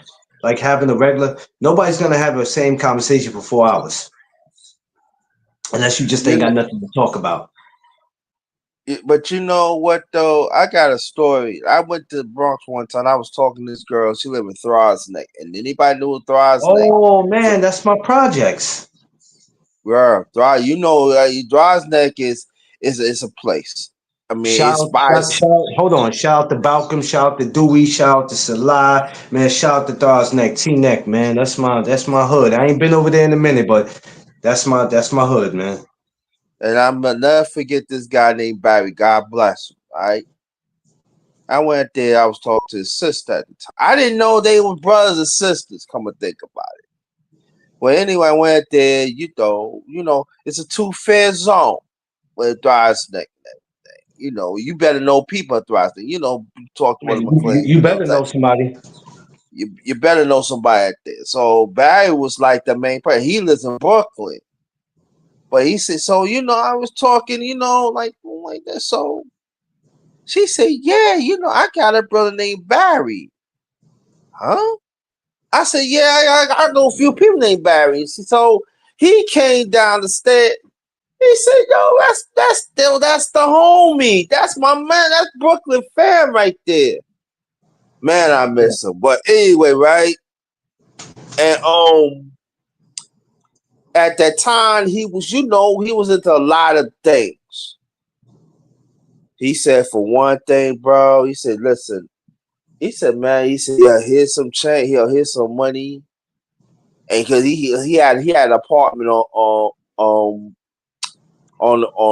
Grand Concourse, right off Fordham. Okay. Nice. So he sent us there. Here's the keys. Take me there because he was into some things, right? Yeah. So he said he can't go out there. So he had to actually walk. Him and his P had to actually walk us to the cab. And that was the last time I seen him. Yeah, shout out to Throsneck. Throsneck. Woo! The women out there, Throsneck. Woo! Wee! Shout out to High Bridge. Shout out to Gun Hill. High Bridge, yeah. Castle Hill, Soundview, Forest, Butler, Webster. I mean, Patterson, Mitchell, Patterson, and see now in Castle Hill. See, a lot of people don't know Brother McLean, right? As you know, born and raised in the Bronx. A lot of people be thinking, y'all can walk these projects. No, some of these projects in the Bronx is a two-fare zone. You got to get off and take the bus, or you take a $2 cab, $1 cab, or everything. Like you get off the 6th train Castle Hill, you still got to take the bus. Once you get in the Soundview and Castle Hill area, it's kind of different from any other part of the Bronx because it's surrounded by a lot of water, and it's certain ways out of there. You might not make it out that way if you don't know where you're going. That might just be your ass. See, every part of the hood, every borough has their own ins and outs. If you don't figure out them ins and outs or don't have a reason for being there, it might just be your last trip there. That's simple. He's telling the truth. It is. And that's in any borough. I Any remember borough, the first any time borough, yeah. I remember the first time I went to Queensbridge. I said, Jesus Christ, how can anybody make it out of here or even think about coming to start an issue here and get out of here? Queensbridge is kind of tricky too because even though there's buses around, that train is the opposite way. If you're not near that train, if you can make it to that train, you're pretty lucky. Right. You're lucky, boy. God was with you. First time I went to Queensbridge, I was like, gee, that, my God. Yeah, Zariga Avenue. Shout out to Zariga, man. Shout out to Zariga, man. Shout out to the whole BX, BK, Queens, everywhere. And it's like that. It's like when you go to Staten Island. Staten Island is the most different borough out of all boroughs because, once again, all water. See, I work with clients in Queensbridge. Yeah, Queensbridge is something different, but Queensbridge is probably one of my favorite places. Queensbridge is not what people think it is. Oh, it's just a bad community. I've been there, and let me tell you, some people have treated me. I haven't been there in a while, but people have treated me as if I was from there. Yeah. They're really good people over there. Just don't step on anybody's toes. You meet a lot of good people over there. Staten Island. I remember going through you seen it on my YouTube, going through yeah, I love Queensbridge too. One of my favorite places. You seen me when I was going in Staten Island and I was going through Stapleton projects in Park Hill. Now, this is where keeping it real can go wrong. I didn't mind being around Stapleton, but god damn it, I wasn't walking through there. Yeah, Stapleton projects looks like a freaking somewhere in Rikers Island. You see how Rikers Island look, how it's built? That's what Stapleton looked like. It should have been a place for people locked up. It's crazy. Yeah. It's crazy. Yeah. It's crazy. You look at Stapleton and you like what the projects look like in Chicago. You look at Stapleton like, don't look like I belong here. Yeah, 96 buildings. That's crazy. 96 buildings in Queensbridge. That's ridiculous. Why would you want to go to a place that has 96 buildings and start trouble? Why? Why would you go over there and knowing that there's a good chance you won't make it out? You have developed in Astoria and else. Yeah, I've been to Astoria projects. Well, I haven't hung in there, but I know there's a boxing gym called Hellgates Boxing Gym that's in Astoria. And I didn't know there was a boat that could take you there because only boat I'm used to is when I'm on a boat ride or when I'm on the Staten Island ferry. So one of the coach who runs the gym told me, you could take the boat back to Manhattan to get back home. I'm like, the boat? What boat? See, this is crazy. You could be in New York City all your life, but if you don't, this is why it's always important to travel places so you'll know, so you won't look crazy. He told me, you go down the block, there's a boat that you pay to get on that'll take you to Manhattan where you can get to the train quicker. Okay. Paid $1.45 to get on this boat. And even though the boat makes stops, it drops you off by South Seaport. And all I had to do from there was walk and get on the 2 train. Because, 2 train is not too far from there. The 2 train with the A and all that. I said, okay. But yeah, man. She said, it's crazy. There is a New York City. Wait a minute. Nothing but white people. Media never shows them. Yeah, well, you know why they never gonna show that 12? Because it's crazy. They make it seem like hard times and struggle are only supposed to be for black people. Hard times and struggle could be for anybody. But we always got to be the head of the list, though. That's how I feel. It's nothing for them to go around and show our communities and how we do. That ferry, the ferry. Well, I just went. When I went to the boxing gym, that was just this summer. I went. That wasn't. I paid $1.45. That was just. Damn. When did I go? When did I go to Hell's Gate? It was over the summer. I think it was after my barbecue. I don't know if it went up that fast. Damn. Yeah, hard times hit everybody. Like if you see a lot of Africans or any Chinese or Asian people walking the streets and they homeless, a lot of times people say, "Oh, because somebody turned their back on them," because I guess they kind look out for them. But it lets you know anybody could be homeless. Check this out, Underrated, right? You still there, Underrated? Oh, he might be doing something. When you walk the streets of 125th Street, yes, majority of the homeless people you might see might be black, but you're going to see whites. You're going to see different people. I used to be the same price as the train. Oh yeah, yeah. I like getting on that boat though. I like getting on that boat 12. I like getting on boats, period, because I like to just look at the city. I like to ride. That's just me. That's why sometimes I used to get on the Staten Island ferry just to get on it. I used to go to Staten Island sometime and just go sit in the park somewhere because it's different over there. You get to eat different food, and I used to go over there just to eat their Kennedys, just to sit in the park and eat their Kennedys and just be away from the other boroughs. I have no problem. I like Staten Island. That's another problem. That's another borough I wouldn't mind living in because that's a borough where if you don't want nobody to know where you at, you'll be all right. And if your friends are your friends, they will come see you. Don't come see me. But don't ask me when I'm getting my ass back on the boat to come see you. Because if you ain't got a car, man, that ferry's the only way you making it.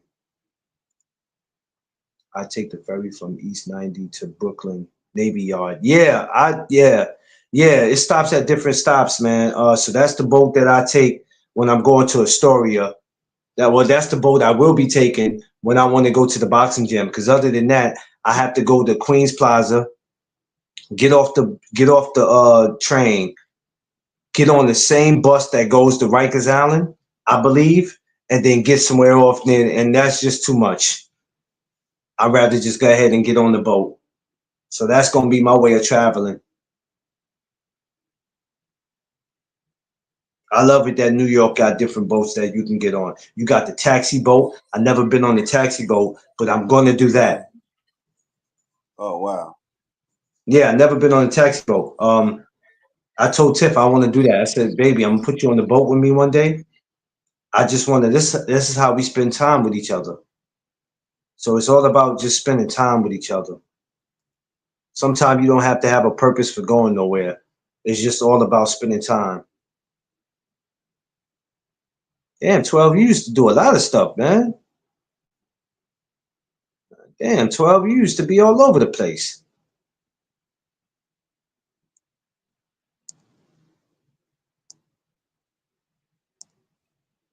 Hey, Underrated. 12 is serious. She used to work. 12 used to work. She used to have a lot of important jobs. Yes, yeah. Miss Brooklyn.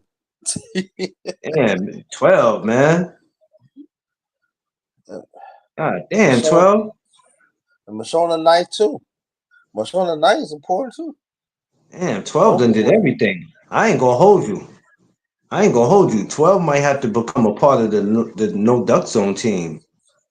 Yes, you have to. Yeah, but let me ask you a question, brother. So Yes, you sir. can actually take the boat from the Bronx to the Brooklyn, or you have to switch? No.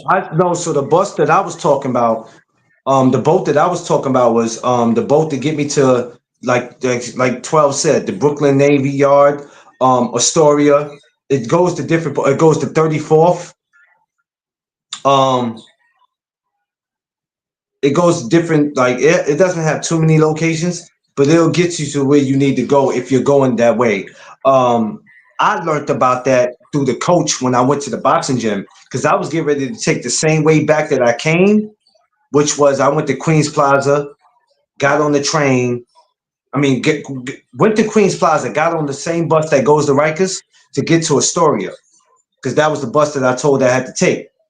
And I was about to take that going back, and he was like, "No, you ain't got to do that. There's a boat that'll take you to Manhattan to get on the train." And I'm like, "What boat?" Because New York is filled with a lot of boats. But if you don't know and you ain't never took that route, you don't know. So when he told me, and I got on the boat takes a little minute because it has to make different stops, but it was worth it. And I said, "Okay." And matter of fact, that was July 11th.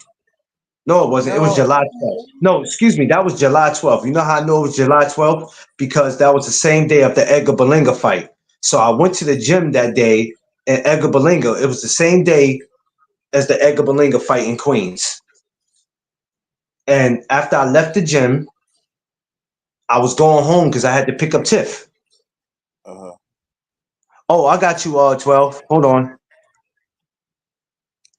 Yeah, I was going to pick up Tiff because we had to leave out to go to Queens for the fight. That's how I remember. It was July 12th. Yep. Can't forget it now. That was because the day that I went to the gym was the day that the gym opened. It was the grand opening of it. Let me send 12 this link. But yeah, man, New York is beautiful, man. Let me tell you, man. I mean, yeah, I gotta come to New York. I would like to get on the boat, leave from Brooklyn, and travel up to the Bronx. I know There's it's a gonna stop different stop. I do. I want to do it. I want to know that. yeah, there's a boat that goes. There's a boat that they built that they got over by like Castle Hill Soundview and all that. Mm-hmm. That takes you to Manhattan. I'm gonna find that one. Uh, 12. I sent it to you in your IG. Get out. So yeah, there's New York, man. Let me tell you something. You don't get out and travel places, you just won't know how much it is out there in New York. There's so much out here in the city, but we too busy being blind by other stuff. We don't. There's a whole world waiting for you out there in New York, man. Whole world, man. Places you thought you Yeah. been in, places you thought you saw. Like when I'm on a boat and I got to see the big ass Coca-Cola sign,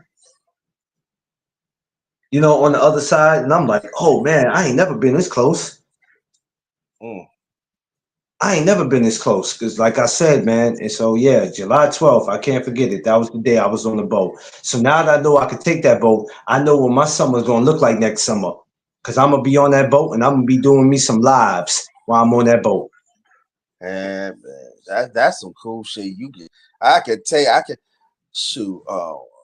Brooklyn Navy Yard. I could take Brooklyn Navy Yard. I could travel through Manhattan, hit the Bronx, and get off. Man, and I didn't know that. Shoot.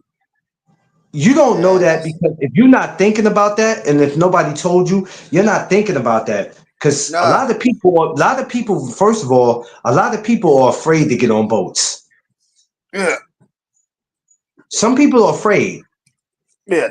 There's a lot of people who don't like boats. Just as much as they don't like planes, you got some people who don't like boats. So a lot of people will be like, yo, I'm not doing that. If it's meant for me to go there, I'll go there. So a lot of people are not trying to do that. And then if you don't know and somebody didn't explain it to you, then you just don't know. Like this, yo. You in Brooklyn. Yo, man, what you mean? I'm going to Soundview. What? How you doing Soundview? The boat, nigga. What you talking about? First of all, They go to the Bronx, yeah. I remember back in the days before that boat shit even happened back in Soundview and Castle Hill. I didn't know it was even happening until my homegirl put me on. She was like, yo, I think she said by next year, they going to have a boat come back here and pick up people. I said, that might be a recipe for disaster. They forgot. Don't be fooled by these houses you see back here. We still in the slums, so I don't know how that's going to work. But so far it's worked and I haven't heard anything. So that's all good. 12, what's up? Hey, I'm on No Duck Zone. I love it. Yes, I I'm feel, love I that feel like you. I've accomplished something. Hey, Yeah, JG. listen. We are blessed by your presence. We need you here because you are one of the ones, man. That a lot of people who are not familiar with you or don't know your background. You are a pretty important person. Know it or not. You got that from Underrated right here? No, I'm telling you by just seeing the stuff that you have Yeah, been a they're part gonna of, play. the circles you have been Oh, in, the people you have conversated with and build relationship with, they are important because I didn't realize me and you actually know some of the same people in real life. yeah, we travel in the same circle because you roll with people from Harlem. So somebody came to me was like, "Yo, I went on your line. I didn't know you knew my girl 12." I was like, "Yeah." They was like, "Yo, that's my girl." I'm like, "Yeah." He's like, "That's Hilarious. my girl. My girl be out here working." I said, "Yeah, I ain't gonna hold you." I said, "She be out here acting like she ain't got no home training. She be Yeah, out here that's going hard." Okay, that's Miss Brooklyn right okay. there. Miss I'm Brooklyn telling you, slash Harlem. if you was voting for mayor out here or governor, boy, you'll piss a lot of people off because you are everywhere. You are I everywhere. try. OG Steve, I see you, man. Kiss moms for me, man. Tell her I said I love her, man. I hope y'all doing good out there. Yeah, but the boat situation, the thing is this. New York City is so big. There's a lot of things that we don't pay attention to. So I knew about that boat. I just never knew about where that boat will take you. So if it wasn't for the coach telling me you could take that boat back to Manhattan and get you back to the train, I would have went back to Queens Plaza, which is a long way. Queens Plaza is a long way. So I'm like, all right, I got a way I can go back home. Yeah. And that's the way I'm gonna take now. But it's not just about you taking that boat to get to where you gotta go. That boat is good just for you to get away. Just to get away. 12, sometimes you just want to get away from where you live. I I just do want to it get all the away. time. You know what I Like mean? I And I go was out to Westchester, or Mount Vernon, or I go to New Rochelle. I just take the city bus and I'm out. yeah. I told Underrated when he come back up here, we going move around a few places. We want to go to Brooklyn. We're gonna move around a few places because New York is a city that people gotta we take advantage of it, but we take advantage of it in the wrong way because we feel like because we live here, I ain't gotta go see that. I ain't gotta go see that. I'm not into that. But there's a whole big world out there in this city. And a lot of people don't know. They don't know that it's so much out there to see in New York. It's more than just seeing the neighborhood and seeing the people you know. There's like a busload of things you can see out there in the city. And I didn't realize that until I got on that boat. Because the only boat I'm used to getting on is the ferry. But when I'm on this boat, I'm like, yo, I didn't even know this boat make all these stops. Yeah. I could go to Brooklyn Army Navy. I'm like, oh man, okay. I know how my summer's gonna look next summer. I'm going live everywhere. Everywhere, I 12. love it. Everywhere. I love it. That's good. That's It's it, good. it, it's beautiful because I'm sitting on there, and not only that, I get a chance to think. So when I'm on Right. this boat and I'm looking and I'm seeing the Brooklyn Bridge and I'm just seeing stuff, it's not about how many times I saw the Brooklyn Bridge. It's about seeing things from a different direction. And I'm looking at it like, yo, this is crazy. What have I been doing? At 42 years old, I'm just experiencing this. Yeah. What the hell have I been doing all this time? But it happens. But now I know, oh, I'll be at South Seaport a lot next summer. Oh, I'll be there a lot next summer because I know what I'm gonna do. I'm gonna be a boat riding. I'm gonna be obsessed with boat riding next summer. It's good though. Well, I used It's to live in Fort Greene, right? So when I was in Fort Greene, the borough president at the time, which was Marty Markowitz, had appointed me to my community board.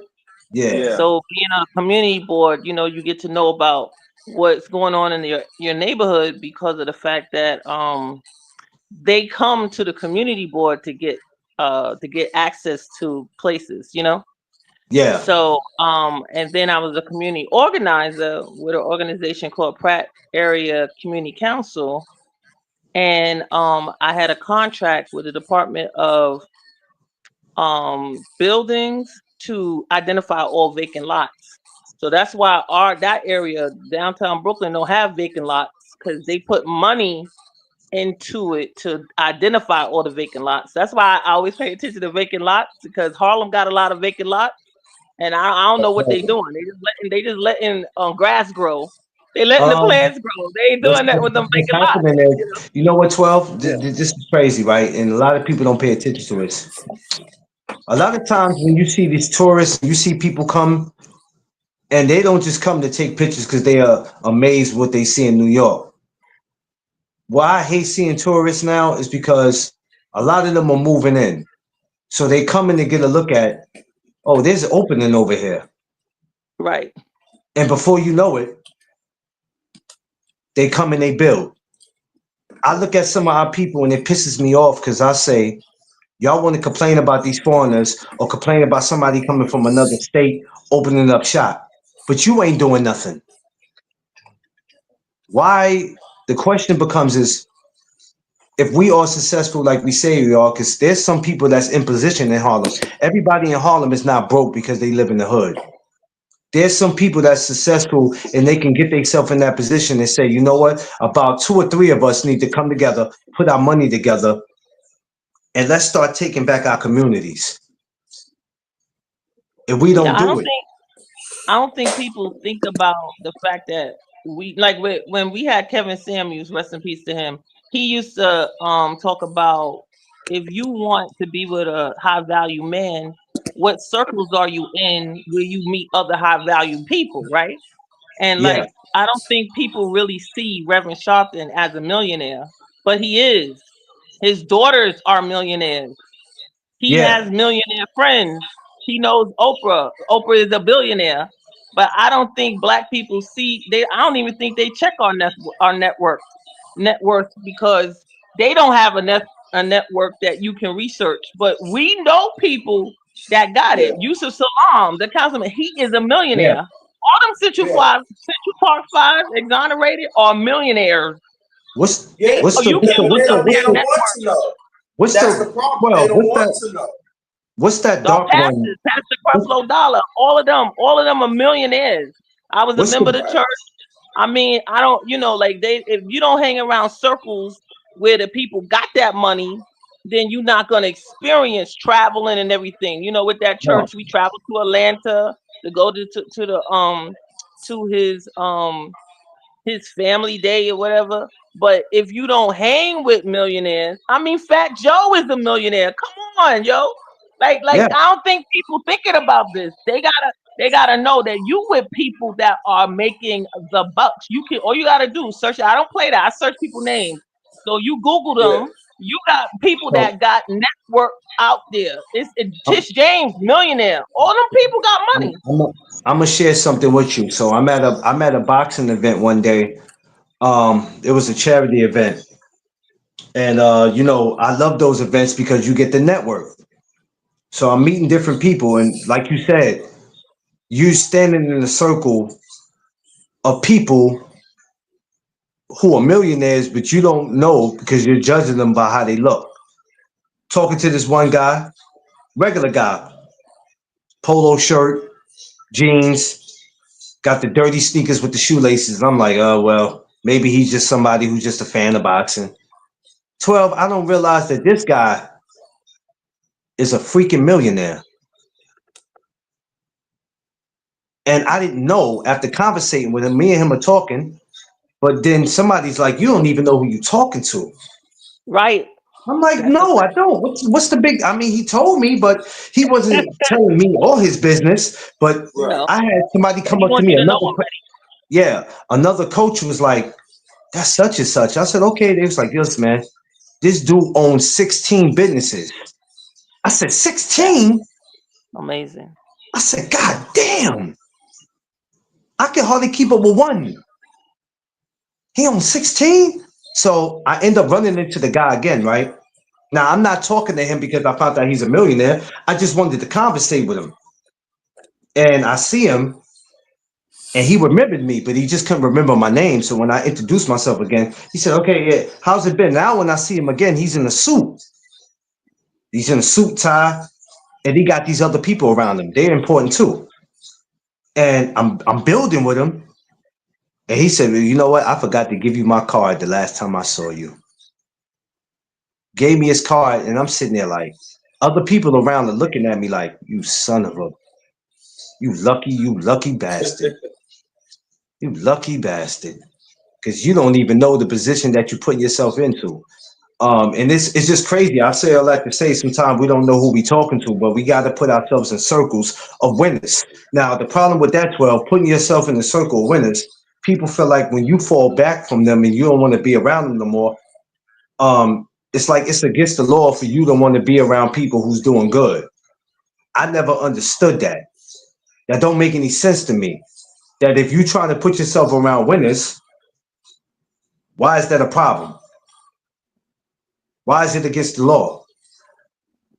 The But shit don't make. also, we our people. They say our people die from a lack of knowledge, right?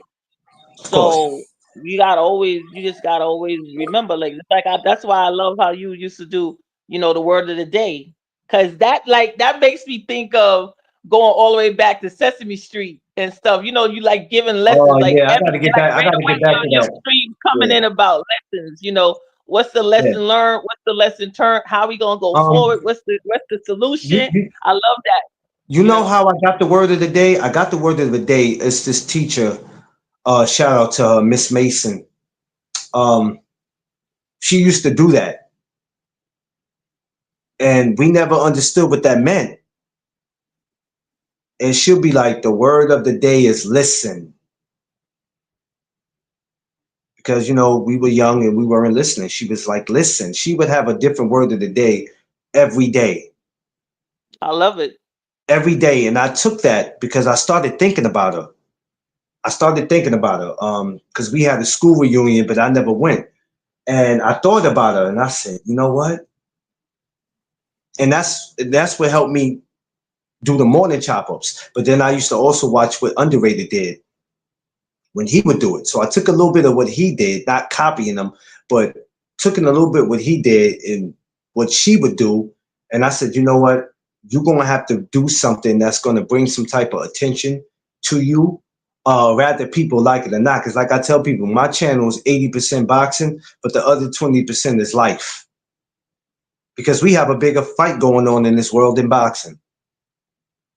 So when I did it and I started doing my word of the days, I didn't realize how many people was actually into it.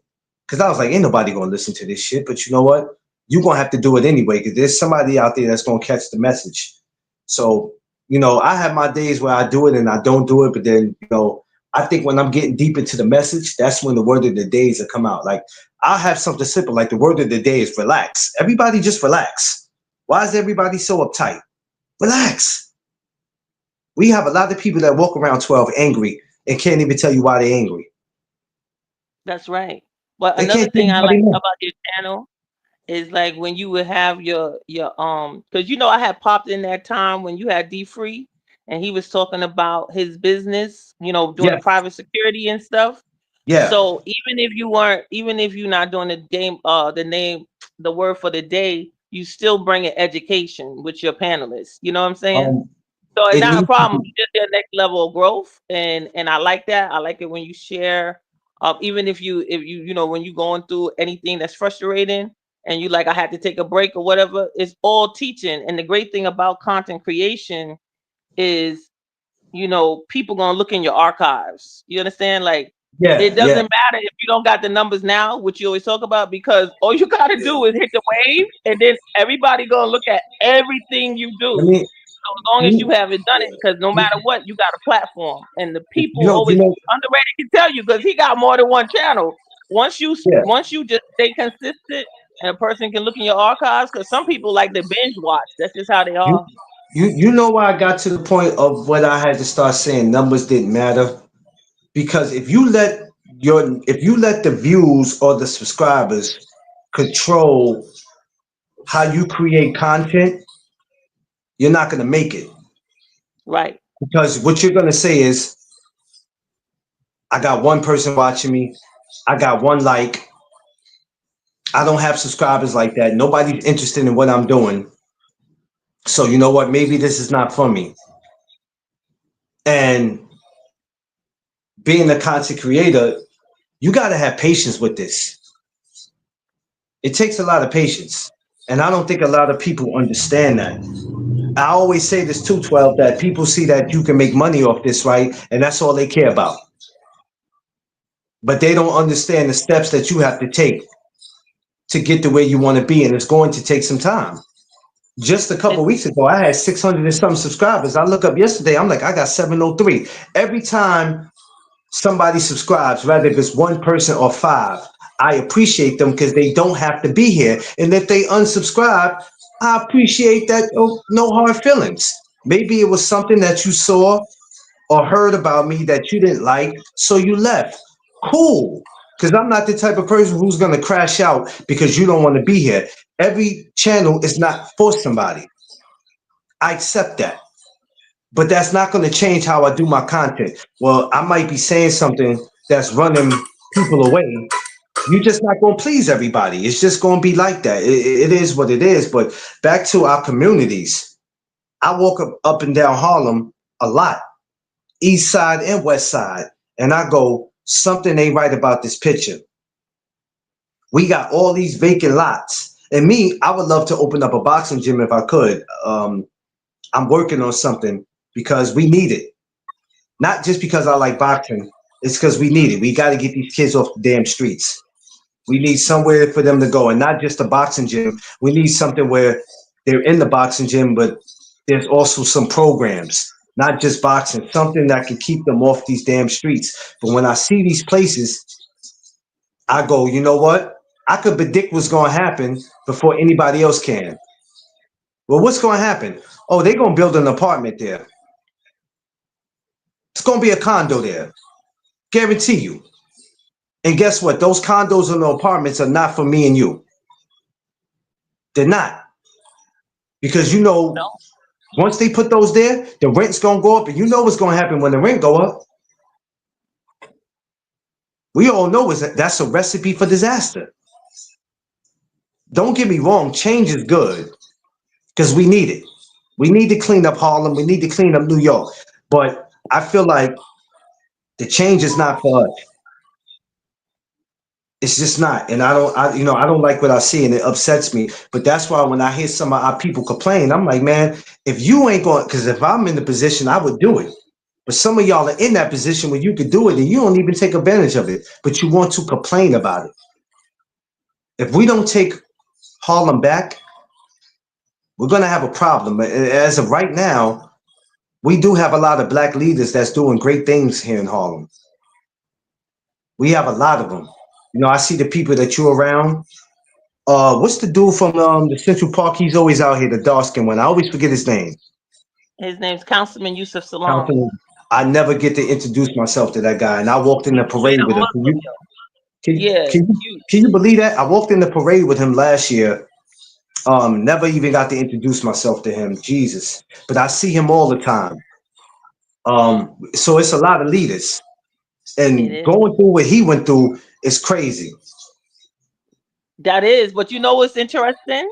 I'm just gonna tell you the truth, right? Yeah. So I had went on a walking tour with him because he was with one of the block associations, had asked him to do a walking tour to identify how we had all these homeless along Park Avenue and everything. Yeah. And one of my neighbors took me to the side and was like, don't ever forget Corey Wise. She was like, he deserves respect. Always say his name because he is a good man. He never left. To say Yusuf Salam left. So, you know, he had relocated to Atlanta. He had traveled the world. He did studying all over because he's a very educated man. But Harlem, you know, Harlem like Harlem natives. So if you leave, they get nasty about that. You know, Harlem wants you to stay in Harlem. Which is crazy to me. What'd you say? I said, which is crazy to me because I never knew it was but they don't play. They don't like it.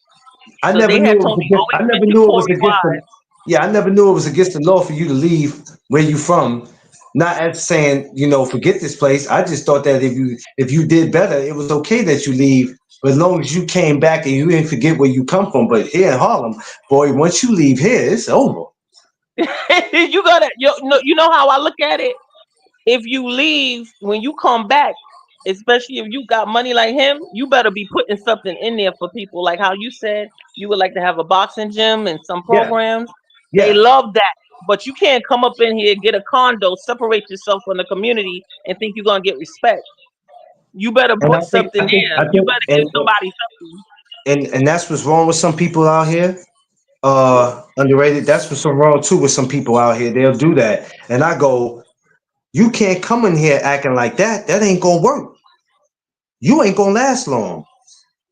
But Not if in you're going Harlem. to, You know, like some places if you're going to be here, do not flirt and tease people with your success, because you got hungry wolves out here, and I see too many flirting and teasing people with their success. If you're going to be like that, you might as well get the hell out of Harlem. Get you out. have to. They're not gonna play with you. They're gonna run you out. Don't tease people with your success. Don't do it. There's nothing wrong with you being proud of how far you came. Don't tease people. That's anywhere in America, especially any black hood in America. I don't care if it's St. Louis, Texas, or Atlanta. Don't tease and flirt with people with your success, because there's hungry wolves out there. And believe me, just because they didn't get you right then and there, that don't mean they ain't gonna get you. It's like a rapper becoming successful. Instead of him leaving the hood, but coming back and doing for his hood, he doesn't leave the hood. He stays there, and he's gonna tease people with the cars, the clothes, the jewelry, the apartments, but he ain't doing nothing for the hood. Oh man, that ain't gonna work. Not in That ain't Harlem. gonna, that ain't gonna work. That ain't gonna work, bro. I'm telling you, it ain't gonna. That's the recipe for disaster, bro. You ain't gonna make it. You ain't gonna make not, it, because you not at got all. people out here, even though people shouldn't be robbing and stealing for somebody that works hard, but there's no way somebody's going to let you floss $1 million car in front of their face and nobody has nothing to say, and you think that you're not going to get touched because of who you think you are, and you want somebody to cater to your success. You must be the one doing the dope. You're crazy. It's not going to happen. It's just unheard of. So you got to be able to do it. Now there's a flip side to that 12 that pisses me off though. Why is it that when we do try to do for the community, um, people take advantage of that? I don't understand why it seems like it's not enough. It seems to be not enough, because we But do it's have just people. that's just part of the game. You just gotta let that roll. You know what I'm saying? Because just like when like with Corey Rise, right? He had donated a bunch of brand new laptops to kids in TAF houses, right? Yeah, And the problem that a lot of us have, like what you say, you always say, I'm not only gonna state a problem, I'm gonna come with a solution. Too many yes, of us just have a complaint, but we don't have a solution. we don't Like have a when solution. you networking with the millionaires, do you have a proposal to present to them? Where you Oh say, man, if I get a budget of 10,000, this is where this it, 10,000 it, is gonna it, go. You got your and itemized operating budget. But and I'm too glad many you of us mentioned that. don't have that.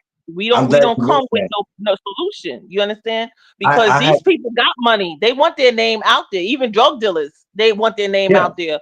But you don't have a proposal. You don't got no people. They not going. You already right there. With you having a boxing gym and you have programs in mind. That is how you write your proposal up. You know what I'm yeah saying? yeah. And So then you discuss your budget. And then when you meet this person, they'll consider it. You know what I'm so saying? They might say, "Oh, well, you yeah. got to submit this to here, and you It's get that funny. money." It's funny you said that, because I was talking to a guy that, I don't like telling everybody all my shit, so I had to find out who he was before I started spilling the beans. Um, and he was like, "Yo, so what are you trying to do with No Duck Zone?" Or what do you? He said, "What do you want to do?" So I'm telling him, because he is somebody.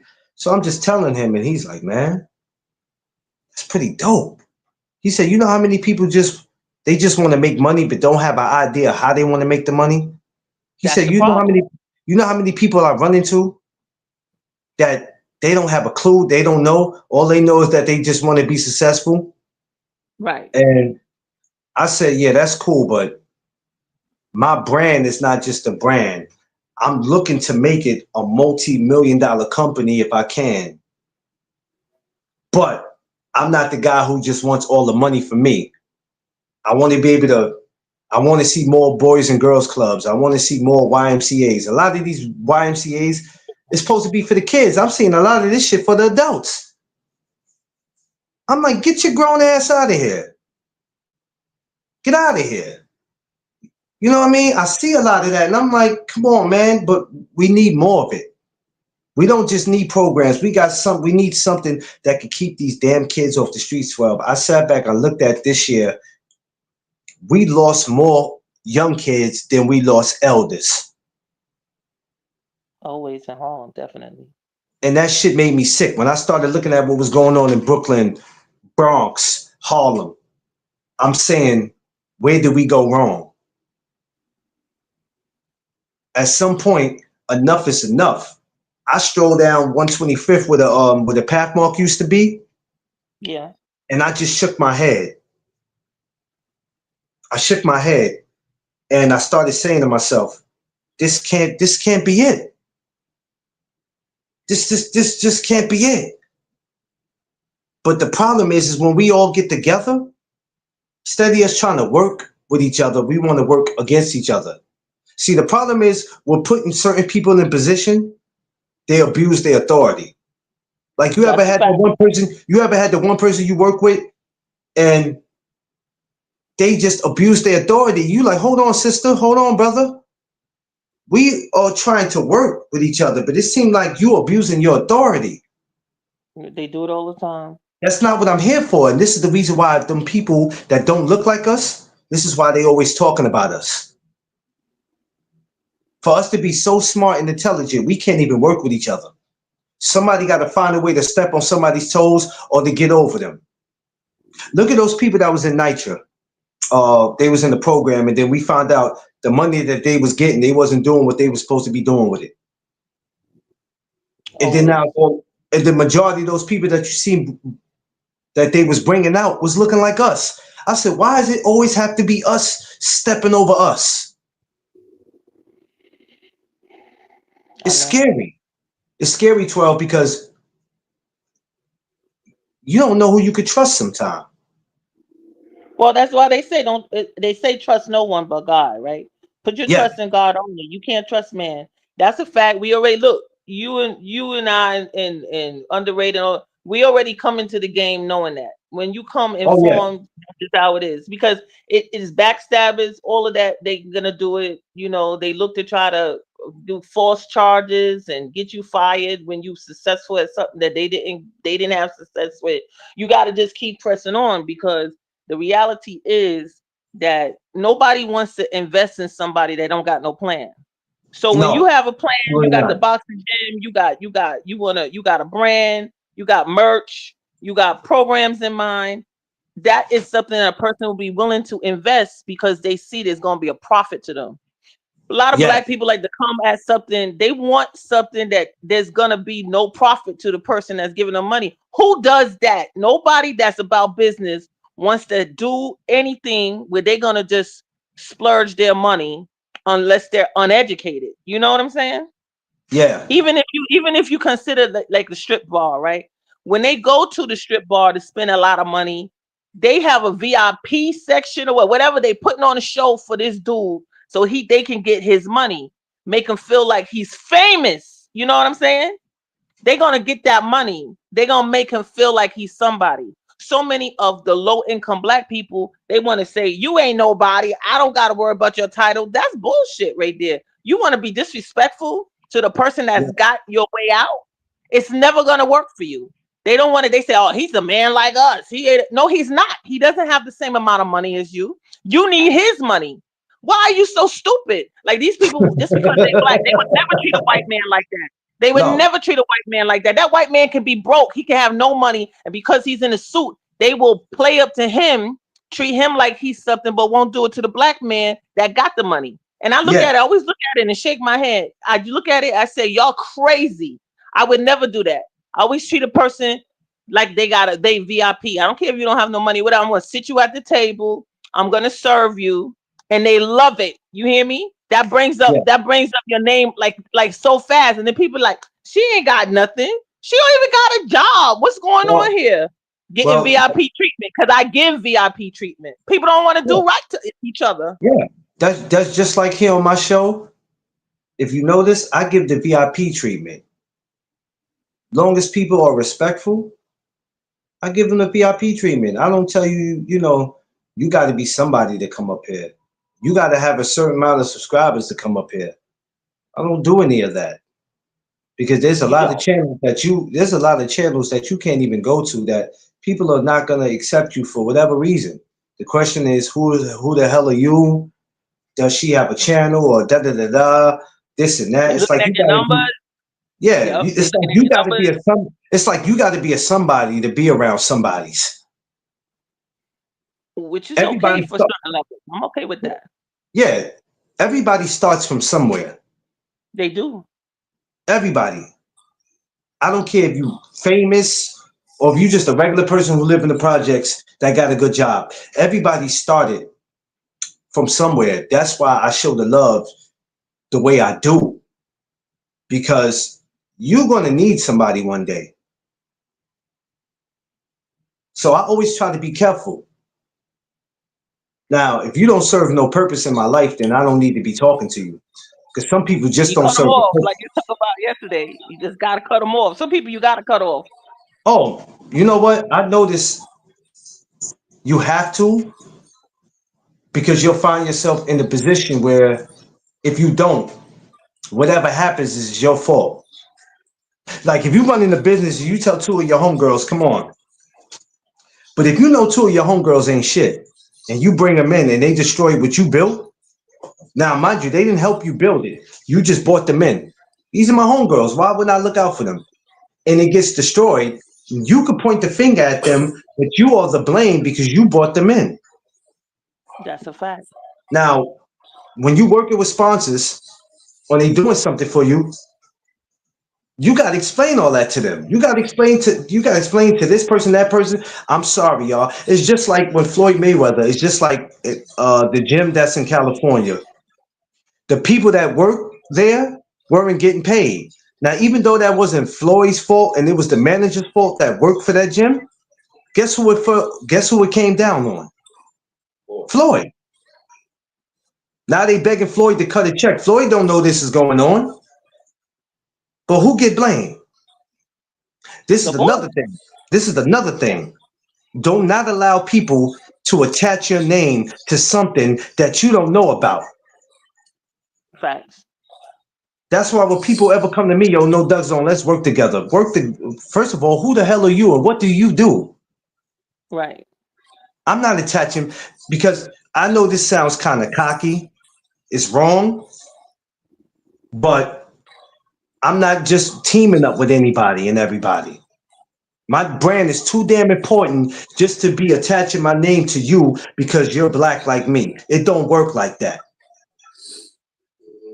What are you doing? What can you bring to the table? What can me and you get together and do? Right. You can't be no 45-year-old rapper talking about let's team up. Man, get the fuck out of here. You kidding me? If you didn't get a record deal by now, you 45, get the hell out of my face. What the hell can you bring to me that's going to make me want to work with you? What? Because we have to be careful, 12, because at the end of the day, my platform, your platform, Underrated, and everybody else is out there, we work too damn hard and spend too much time trying to get somewhere where we want to be, to have somebody come that didn't have nothing to do with what we built and what we started, to have them come destroy it. I'm not going to have that. I'd rather work with 100 strangers than to work with 100 people I know. Because just because I know them, that doesn't mean they're going to do their job. Sometimes that's a fact. That's a fact. People will take advantage of you. Come on, 12, me and you've been cool since, shit, we've been cool since 88. What that mean? You're Right. lazy. What that mean? I know you. What? This is why I'm not hiring you, because you're lazy. Facts. I know you. I've got off work plenty of times, and I've left you 8 o'clock in the morning and came back at 8 o'clock at night. Your ass was still standing here. Why would I put you down with my team and what I'm doing just because I know you? Mess around, you would destroy. You're not the type that if I went on vacation, I could leave you in charge.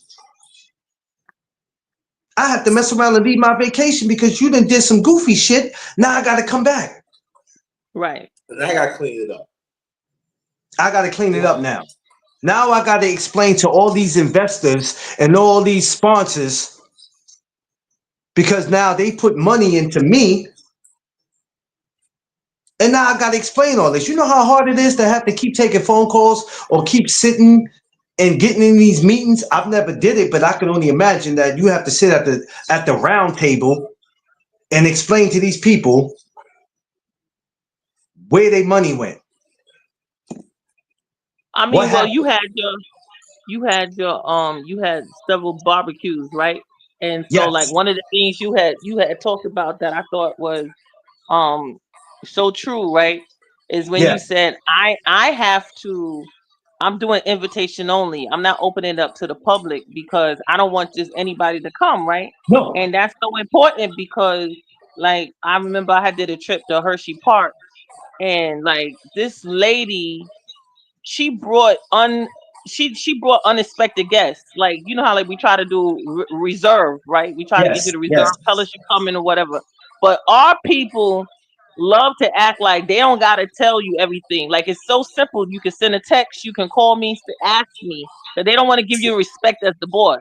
So they'll bring like 6 additional people that you didn't expect. And they always like to play that. And then they wanna get mad with you when you say, well, you either gonna come or you can stay, because you can't be bringing people that nobody has their name, because a lot of these things they gotta vet it. So we gotta vet, we gotta know their name, we gotta know their number. And I find that black people always trying to bring somebody under the table. They do it. I'm Um. not saying white people don't do it. I'm saying from my experiences with black people, and they never fell trying to bring somebody that they didn't tell you when they have your information. You got my direct contact. It's no excuse. But they want to play Um. games. They say, okay, because they want to act like they the boss to other people, right? So they'll be like, I'm going to this event. Would you like to come with me? And they end up bringing 8 to 12 people. It's like, what? You can't do Yeah. that. This ain't your I event. never. So the reason what made me start doing that was from my experiences of going places.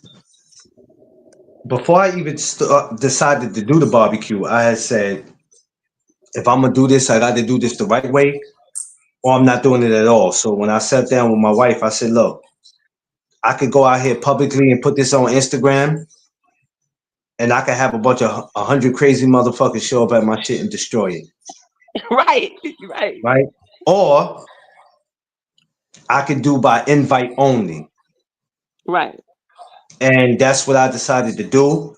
But even with the invites, I tell people that I invite, you can't bring somebody I'm not familiar with. You want to bring your girlfriend, your boyfriend, your kids, cool. Don't bring your homie that you know that he don't know how to control himself after a couple shots of Henny.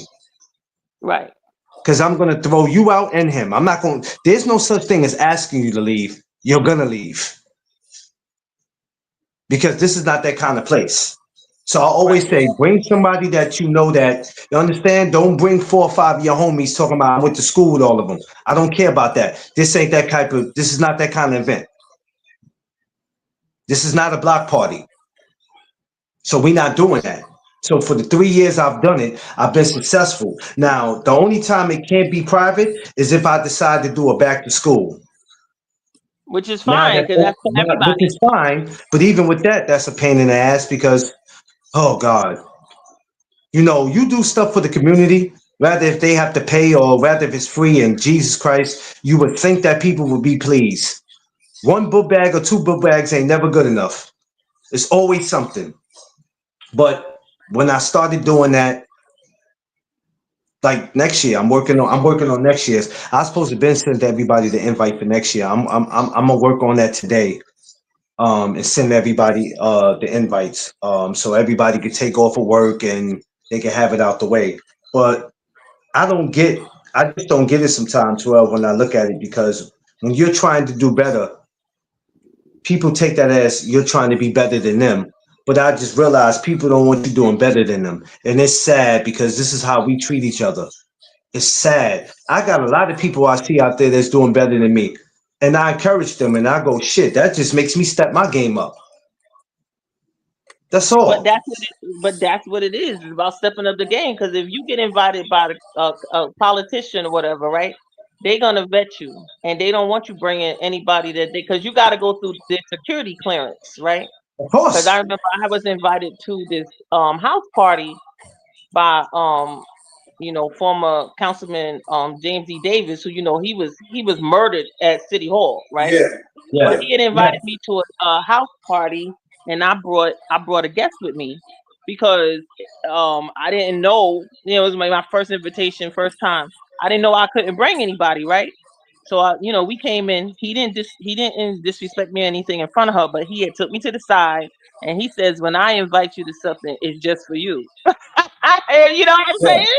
You know, No. you know, Hey, listen. and it's okay. Like if you about being real, right?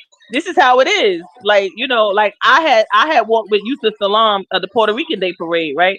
And they Yeah. was like, you can bring your guests, but I need the names. They had to vet everybody, right? I gave them a list of names of my friends, and none of them got approved. None of them. Like they didn't Uh, pass security clearance. But see, we don't know everybody like that. You know what I'm saying? Just like, well, I yeah. remember one example. My friend, she wanted to work at the job I was working at. She said, "Can you put me on?" I was like, "Okay, no problem."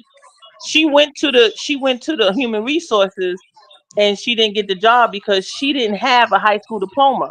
But why would I Oh. know that? I don't come up to a conversation with people about, "Oh, do you got your high school diploma?" You know what I'm saying? Yeah. I would Yeah. never know that. But she didn't disclose that to me. But she went for the job interview and she was declined because she didn't have a high school diploma or GED. But you wouldn't know that she's out there with everybody else because the reality is, when it comes down to it, we all look like marbles. You know what I'm saying? Yeah. Everybody look Yeah. the same, but we're not, because I had tried to get, you try to help people get jobs. You don't know, but at least they know that you tried, right? So I tried Yeah. to help Yeah. this young dude get a job. He couldn't pass the written test. Like they had a component to the job interview where you had to do a writing sample. And they said when they read his writing sample, they couldn't understand it. And he didn't have his GED. How would I know that? I don't go. But now, you know what? Maybe now, I mean, I've been in it for over 15 years. So now, if you come to me asking me about a job, I need to see your resume. I mean, come on. Like, I'm not even gonna put you out there. You know what I'm saying? Yeah. Because I know I've already done it enough to know that some people, there's a reason why they don't have a job, and what you need to really do is refer them to a GED program, because some people, they just they've been able to do stuff and they don't need it, but in order to get the job that I'm doing, you're gonna need it. You know what I'm saying? Like sometimes I don't Yeah. even gotta ask you. I'll just say, well, the requirements to this job is you have to have a high school diploma or GED. You have to have 2 years in Yeah. Yeah. college. So you need 60 credits and you need a driver's license. Boom. Like I ain't even gonna play with you. I'm not I gonna think play with I you. think it's necessary. Um, because I thought about when I opened up my gym. There's certain requirements you're gonna have to have. Now in my gym, you're not gonna have to have a high school diploma and all that. All that ain't. But you're gonna have to have some requirements. You're gonna have to have some type of experience because working in the gym. You got some people who just work in the gym. Like a lot of these gyms just be hiring people to hire them. And I'm the That's type not that I'm not hiring you just to hire you. Cause right. I run a boxing gym. This ain't a daycare. I'm not here to babysit your ass. Right. I need to know it. Do you really want to be here? Are you even into boxing? Okay. Are you into it? Because you know what I'm saying? A lot of these gyms be having people that's not even into boxing. Oh. They just there because they need some money. If you need that, then McDonald's is hiring and they paying real good. Suggest you take your ass over there. So there's certain I can understand now, right? Because I never understood it before. Why I gotta have a high school diploma? Why I never understood it then, and I questioned it. But as it's getting older, because this is why we're getting older, wisdom comes. I understand now. So me thinking as a business person, oh, when I have my own gym, oh, you can't just want to come work there. It's going to be certain requirements, and if you don't fit it, then cool, on to the next. Because I Right. have no time to be out of town and hear that you done went and did some. You know what I'm saying? Like I don't need that. Underrated. I got you. 11:35. Damn, underrated. You got to be 11:35. All right. My phone to be charged by then. But these are just some of the things that our people need to understand. And it seems like no matter how many times we try to make them understand. See, it's easy for people to be outside Harlem Week, African Day Parade. It's hard. It's very easy for them to be outside Black Power and all this, and then behind closed doors, some of y'all a bunch of weirdos. Y'all want to go prove to everybody how black you are, but then behind closed doors, a lot of y'all are foolish, man. Foolish. I know you've seen it, 12. You look at certain people. You ever seen a certain woman or dude that be outside so extra, and you like, dude, stop it. Stop it. It's not that. No, because people want to prove to you. But behind closed doors, you see these people or on the streets or whatever. You was the same person that was out there trying to preach to me, and look where you at. So a lot of stuff I be seeing out here in Harlem, a lot of these people, I be like, man, come on. Right. Some of y'all are responsible for this place being the way it is. Oh, right. Some of And y'all I are don't even responsible. tell them. I just ask them. Like I'll be like, I'll never see you at the meeting though. You know, like I'll be like, But you you know, a lot so of people pro-black. But they they so pro-black full of now. bull. Yeah. They They always full tell of me, bull. yeah, They lying. yeah, we need to get together, sister, and yeah, because they always want to keep the black man down. Let me tell you something, man. We keeping each other down. We keeping each other down. And the question becomes is, when does it stop? Now the answer is, well, it ain't gonna never stop. It's just all right, so what are we talking about? And that's when I'm learning more and more to not be in certain circles. If Right, you're not right. trying to do something with yourself, being from the hood does not mean I have to just stay around the hood. When did it become against the law to be from the slums and then you can't go be successful? You got Jim Jones, a rapper, he's successful. He comes back to Harlem a lot. But Yeah, guess he what? give out turkeys. Yep. He ain't sleeping on no damn bench. He go back to Jersey to his damn place. Fat Joe from Forest Projects in the Bronx. He comes here to his uptown store. He does what he do. He goes back to where he lives.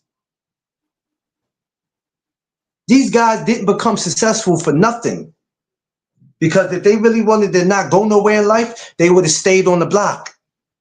That's right. Being 50 years old, telling how, yo, I've been living here forever. 50-year-old men right now still out there talking about they got dimes and nicks. What? This ain't 95. What? This is crazy. But people act like it's against the law to be successful, and they'll go out their way to try to make you feel bad about it. But look at 12. Shucking and driving for the white man. Look at her. Look at her. She'll hold a conversation with him, but I bet you she won't talk to me. What? And What? I'll usually have a meeting with people, right? And I'm telling you, you'll see right away when they got BS. Like I'll say right away, so do you have a budget? You know, and I'll say, like, do you have an EIN number? Or do you have a LLC? Like I'll see where they really at, because a lot of these people, they have ideas. They might even have great ideas, but the a person's not going to invest in them because they cannot give them. They can't put them on payroll because Yeah. they don't have the credentials, right? So right away, I'm looking at them, seeing, because a lot of black people got LLCs, right? But they don't Yeah. have an active board.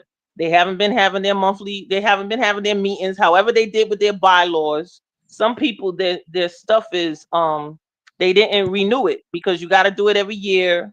They didn't do it, you know, and so they come to you with their a former prestige. You know, like at one point they did have a successful operation, but some scandalous stuff happened. You know what I'm saying?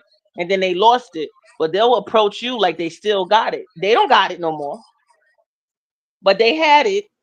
Granted, you know, but they don't have it no more. You know, because they got into some shady stuff. They made a bad deal or whatever, and they trying to get their glory back. So they coming up to you like, why you got to come to me?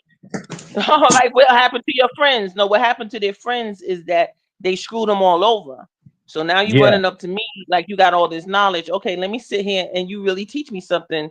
Can you write me a proposal?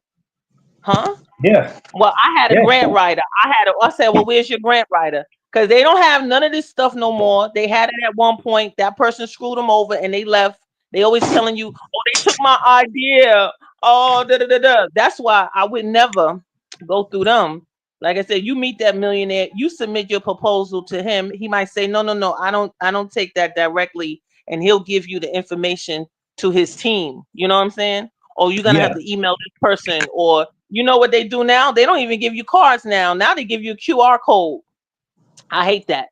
They'll give you a QR code, and you gotta scan the QR code in order to be in touch with them. They got a digital card. I hate it. That's the great thing about talking about different people, because there's different ways for me to get the information that I need. So, you know, I'm like, okay, I don't want to go that route. I don't feel like going through no QR code. I'm not doing all that. So this is how I'm gonna do this, and I'm gonna go through this way. But any type of information from me will help. It's just two things I need people to understand. I don't want you taking advantage of me, and I'm not taking advantage of you. You don't feed me no bullshit. I don't feed you no bullshit. Right. Because what I'm not going to do is put No Doug Zone in jeopardy. I can't do that. I can't put myself in jeopardy. I know I have to think about me, but No Doug Zone's a part of me. So if I'm putting me in jeopardy, I'm putting my brand in jeopardy, and I can't have that happen. That's why people can't just come up to me and be like, yo, let's work together. I see you on YouTube, man. What that mean? The fuck that supposed to mean? And 12, sometimes I'm rude. I'm rude sometimes because I can read people before they even speak to me. I like that. That's no problem. I know people are full of shit. I can smell it on them. So sometimes I have this attitude where I'll run you off and then you'll think I'm an asshole. Yeah, I met that No Doug Zone. He's an asshole. Cool. Now you're gonna ask me, why did you play the asshole role? Because I could tell he full of shit. Don't come to me with a do-rag on your head and pants hanging off your ass and think I'm gonna give you a conversation. Are you kidding me? Do I look like a producer for a rap video or something? You can't do that. I ain't saying you got to come to me in a 3-piece suit, but you got to come to me and whatever you say got to make sense. Right. It's got to make sense. Don't tell me something because, I'm a Negro from the hood that's trying to make it in. I don't want to hear all that. Right. Give me a like give even me if a I go reason. up to a person, but even if I go up to a person I know is famous and I'll ask them for a picture, right? Like I won't get offended if they don't want to take a picture because I know they gotta be careful about who they taking pictures with because they don't know what the person might do with the picture, Yeah. like how they might claim. But I don't consider you an asshole because you don't want to take a picture with me because the straight up fact is you don't know me, and I'm okay with that. I think it's a Because lot I've where had that people. happen. When I I think ask, when can I take people. a picture? Yeah, when people. Yeah, sometimes it be like that, man. Like I It don't know be you. like It's that. okay. I'm Yeah, okay with that. it'd be like that. It'd be like that. People have to remember celebrities are human too. But once you win that life, it's like somebody come up to you, 12, because they see you on social media a lot or they see you in the streets. Oh, that's 12. Like I told you that day, yo, underrated. You know what's so crazy? One day, me and 12 was on Times Square together. Do you know I was standing right next to her? I realized who she was, but didn't get to speak because it was so much going on that day. and I had somewhere I had to be, and I actually was running late. But I just so happened to look to the right of me. I said, yo, that looked like 12. Then I seen her because she was moving. Then when I realized, I said, shit, that is 12, but I can't. I said, damn, I should have spoke, but I couldn't at the time. I had somewhere I had to move. But you're going to get times where people are going to want to stop and take pictures. Yeah. And you, my favorite content creator, I follow you on Instagram, and it's a dope feeling. Like my barbecue, that's why it's so important, because it's been so many people that haven't met in person, that have seen each other, and all we want to do is get together and take pictures. It's almost like seeing your favorite star. Right. That's what I love about it. I mean, that's just the nature. I mean, I can understand how celebrities feel, because you got a lot of goofy people, just like a lot of celebrities, a lot of boxers I know. When you got boxing gloves, the first thing they ask you is, what you doing with this? Know why? Because a lot of people take them gloves and then go sell them, which I think that's corny. Right, but that's I because think they got that's it. corny. They got a name. Because you messing me up. You messing me up. Because I'm a person where I'm not doing none of that. I got a whole shelf right now full of gloves and autographs that I told people they just not replaceable. So 20 years from now, 30 years from now, I'm not selling nothing. For anything, I want to pass it down to my kids. Now, whatever they do with it is their business. But I'm not doing none of that. Like I mean, it's nothing wrong with making $1, but the way we find ways to make dollar, all money is not good money. Perfect example. Somebody said to me, they wanted to buy No Doug Zone for me, and they told me, we'll pay you $500,000. I said no. Wow. I said no. So they went to up it. I said, okay, well, maybe I'm not making myself clear, because I'm just telling you no. My brand ain't for sale. Wow. It's not for sale. People call me stupid because they tell me, you could have started a new brand. Okay, so if I start a no brand, if I start a new brand and somebody comes to me with another offer, I'm supposed to let them have that too? You idiots. Stupid. So how important was your brand from the get-go if you could just let it go that easy? Which tells me a lot of you dudes are about money. You don't care about your brand. You just come up with a cute name for your brand and then say to yourself, I care about it, but not that much. Let somebody come to me with the right offer. I'm going to let my brand go, and I'm going to start another one. And when I start another one, when somebody come from an offer with that, I'm going to let that one go.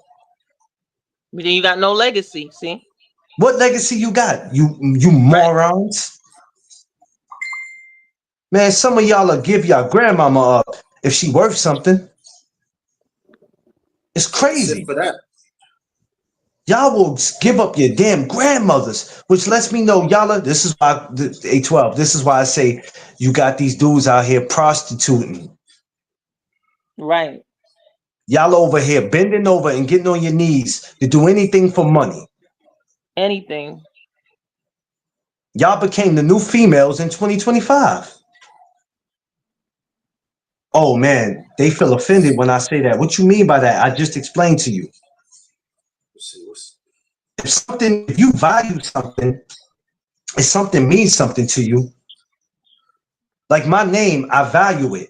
It means something to me. So I wouldn't want to do anything to tarnish it. Why would I want to go out my way to do that? Nobody else in my family. Nobody else in my family is really doing anything right now, and not to tarnish them, but nobody's really doing anything. Mm-hmm. I could be the very first one to make something pop off in my family. I mean, my uncle, my mother's brother, he played professional football. He played for the Oakland Raiders back in the 80s, but he was probably the only one. I'm probably the first one since then to really get something going. How could I do that if I just keep passing my brands down? Oh, No Doug Zone's going. I can't imagine giving No Doug Zone to somebody. And here it is, my damn duck is wearing a dress. What the fuck? Oh, they just took No Doug Zone. They just did. We're going to do whatever we want to do with it. That's right. That because it's theirs now, right? Because now it's theirs. You can't go back and be like, you can't do that with no duck zone. Says who? You don't own it no more. If it meant, and this is how they throw it in your face, if it meant anything to you, you would have never gave it up. That's a fact. So take that 500,000 I gave you and go kick rocks. Go back to and listen. Go back to this is how they insult you. This is how they be racist on the low. Go back to the block, take your little 500,000. Go buy your little Henny. Go get your girl feet nails done. Oh, so now you're gonna insult me? That's Really? what the governor did. The governor said she's gonna be releasing those stimulus checks, and she said, "Now don't spend it all up on the liquor store." She said, "Don't be going to the corner liquor store." That's some racist stuff right there. What kind of nonsense is that? Ain't it? She's crazy. Ain't That that some governor shit? is so crazy. Take your $500 and go. Take that. Come on, you people know what to do with money, right? You people. What the fuck is that supposed to mean? You people. Crazy. Oh, you trying to be racist? Oh, you trying to be fucking funny? That's what you're trying to be. Oh, okay. So for anybody out there, if your brand is not important to you, I suggest you go ahead and just let it go without somebody paying you. Because how much your brand really meant to you from the beginning. And some of y'all will do it and take that 500,000 and mess that 500,000 up and then sit there saying, I got to find a way to get my brand back. Once you let your brand go, it's over. It's over. A lot of times it's over. It's over. So if you're walking down Times Square and you see your brand on a billboard and that shit look goofy as hell, how you gonna get mad? I'm gonna say no to 100 people. I'll do whatever I have to do to protect my brand. I'll do whatever I have to do. You can offer me whatever, and then people will say, "Yo, you stupid for not taking that." I'm stupid for But that's listening how to you'll you. be successful. But that's how you'll be successful because you holding on to what's yours. You know what I'm saying? You know how many famous people, underrated and 12, had said no to major money that we probably would have said yes to? But it was good that they did it. Yeah. I think Damon Dash was saying that when they were shopping around for deals. And one thing I give Dame, I'm not crazy about him, but the one thing I give him is that he wasn't no yes man. So he's his own boss. Dame was not no yes man. Now we may not have to like with some of the things he say, but he was never no yes man. And he fought for Rockefeller. Some people in that position would have been like, yeah, we need the money. It can't be about that all the time. What's the problem? What's the problem? What is the problem with you getting what you're worth? Nothing. Now, I would never tell somebody you want no Duck Zone, give me $1 million. I'm worth $1 million. No, that's different. That's different. Because when you talk about my brand, it's not negotiable. We can't, I'm not giving you nothing. I don't care if you're a white man, a black man, an Asian man, you're not getting nothing. But what's wrong with you getting what you're worth when you are starting a business? I don't see what the problem is. You ain't got no money. You ain't got no money, 12. You got to take it. I ain't got to do a damn thing. That's right. You always got a choice. Because let me tell you something. 500,000 ain't gonna take care of you for the rest of your life. Now, that's good money now. Don't get me wrong. You can flip it and get more money, but let's be real. We in New York City. This shit will eat you alive. It'll eat you alive. So you can't just live for today. The problem is people say yes to money so fast because they only living for today. You're not thinking about 5, 10, 15, 20 years from now. That deal I could have took in 2025 might have would have carried me out for the next 30 or 40 years. But now I can't. I'm only thinking about today. Now here it is, 3 months or 30 days, you broke. How you broke in 30 days? You had 500,000. You telling me less than 30 days you done went broke?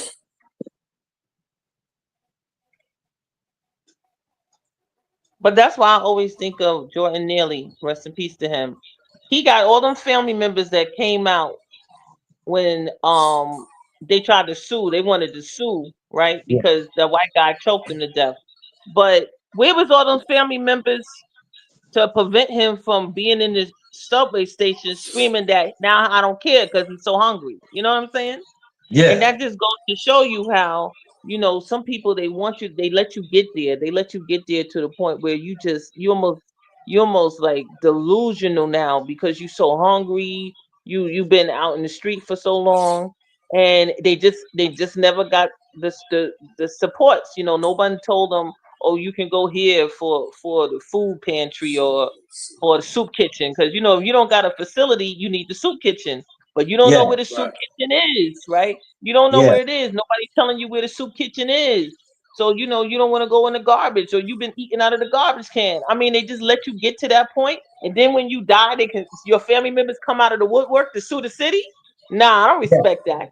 I don't Nah, respect that at all. it's just so sad because It's horrible. you think about the next generation that's coming up, and every generation you have seen that came up, you would think it would get better just for them. But then you start to realize you live in a world that don't give a shit about you. You live in a world that don't have no sympathy for you. You live in a world that Right. doesn't care if you live or die. Right. It don't care. And it's sad. So sometimes you got to play the same game. Well, you don't give a shit, neither do I. Fine. No, I don't But play that game though. I don't play it. no, what I mean by that is I don't give a shit about what you think about me, Okay, because right. Yeah. I'm not going to allow how you feel determine how I feel, Right. because I don't need your permission to be great, because God already gave me the gift to go be great and told me, long as I tell you to be great and I bless you with these opportunities, there's not no man or woman that can take that from you. Now, if you lose that, it's because you went out there and did something dumb, and you cost yourself your success. Like if you go to prison or something, that's on you. But other than that, you don't need anybody's permission to be great. Right. You don't need 20 people, 12 to tell you that, yo, you're gonna be something. Like, all right, I hear you, but I'm gonna be something anyway. Now, when you say that, they go, you sound like you being cocky. No, I'm gonna be great because God told me I'm gonna be great. So I don't really need no human's permission to be great. I will take the compliments, but I'm just letting you know, because you could turn around and take that compliment back and tell me that, you know what, you ain't gonna be shit. Facts. Okay, People but guess what? I don't worry about God told me I'm gonna be great, so you can insult me all you want. that. Right. So that's why I have no problem with playing. I don't give a shit neither. That's cool, because I'm gonna make sure that what we see going on out here has got to get cleaned up, and we can't just keep talking about it. We can't just keep marching about it. We got to actually get our asses out there and make it happen. And that's We how got you to find out. But by huh? doing that, that's how you find out. That's how you find out that it's things working against you. It's like I wanted to have a meeting and at this church for the community, right? And they said, okay, well, you're gonna have to ask the pastor. And so I went to go ask the pastor. I couldn't get to the pastor. I went to the secretary, right? I got to the secretary. The secretary said she will let the pastor know. Okay, pastor called me up on the phone, and he was like, do you know your TA president? At the time, I was in Brooklyn, the TA president, and me had a problem with each other. That's why I was trying to have a meeting Oh in the no. church, right? So he said, he's all he did, and this is what happens, you find that out, is to redirect me back to the person that I already got a problem with. Like, I Yeah. can't do something independent. No, you can't, because they already got the things, they already got the stacks. That's why they make They make their relationships so they can keep the other people out. And that's when you find out you're gonna really have to do things on your own. Like how you do with the park. You do your own barbecue. You're not asking for the council. See, you're not going after money. A lot of people they No. get shut down because they go to their council person or their assembly person to try to get the location and the thing. You you- do it on your own. You avoid all this nonsense. If you you try to go know, through the bigger people, they'll shut you down or redirect you. I realize there's some times where you need some muscle behind you and you got to go for help, and there's sometimes you got to go over people's heads, and then you just gotta do your own thing because the Gotta do thing your is own this, thing. you have to because remember what I told you. You don't need anybody's permission to be great. Now there is times where, like next year, I'm gonna be getting a lot of catering. That's not a problem, because a lot of the food has been made by my wife and other people who are coming. But next year, I want my wife to take off because for 3 years in a row, she's been hustling. Okay. And thank God I had Friends to Fathers, a program that I was a part of that is going to get involved. So thank God for that. But sometimes you just got to say, F it. Because if I can't get through this door, I'm going through this one. You making your own. Yeah, you making your own door. You're like, You forget it. ain't I gonna don't need keep, you ain't gonna keep telling me, you're not gonna keep telling me no. Because right. eventually I'm just gonna go do what I want to do. That's how it's gonna Yeah. be because I can't sit and watch everybody else do what they want to do or the doors opening up for them, but the ones keep slamming on me. Oh, okay, then cool. Oh, all right, that's cool.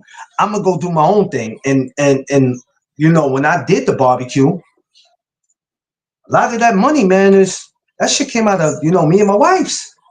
Like I've had people donate. I always say, if you want to contribute, I'm not begging you for no money.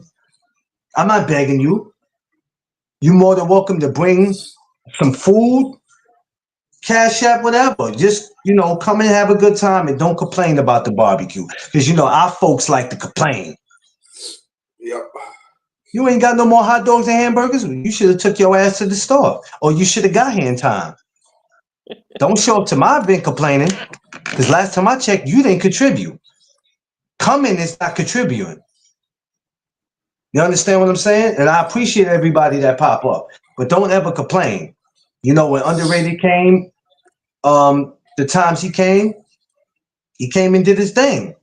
He contributed. We had a great time. We did what we did. But yeah, sometimes you just got to make your own way. And, you know, with this, I have sponsors I talk to, but I don't have no sponsors. I don't have that muscle that a lot of people have. A lot of people you see on these YouTubes and in these places, they try to front like they doing it by themselves. They got muscle behind them, but they want to Yeah, of convince you course. they're doing it by themselves. You ain't doing this by yourself. Stop it. Never. But Stop even it. if you do, like you see you grown and now you get sponsors, right?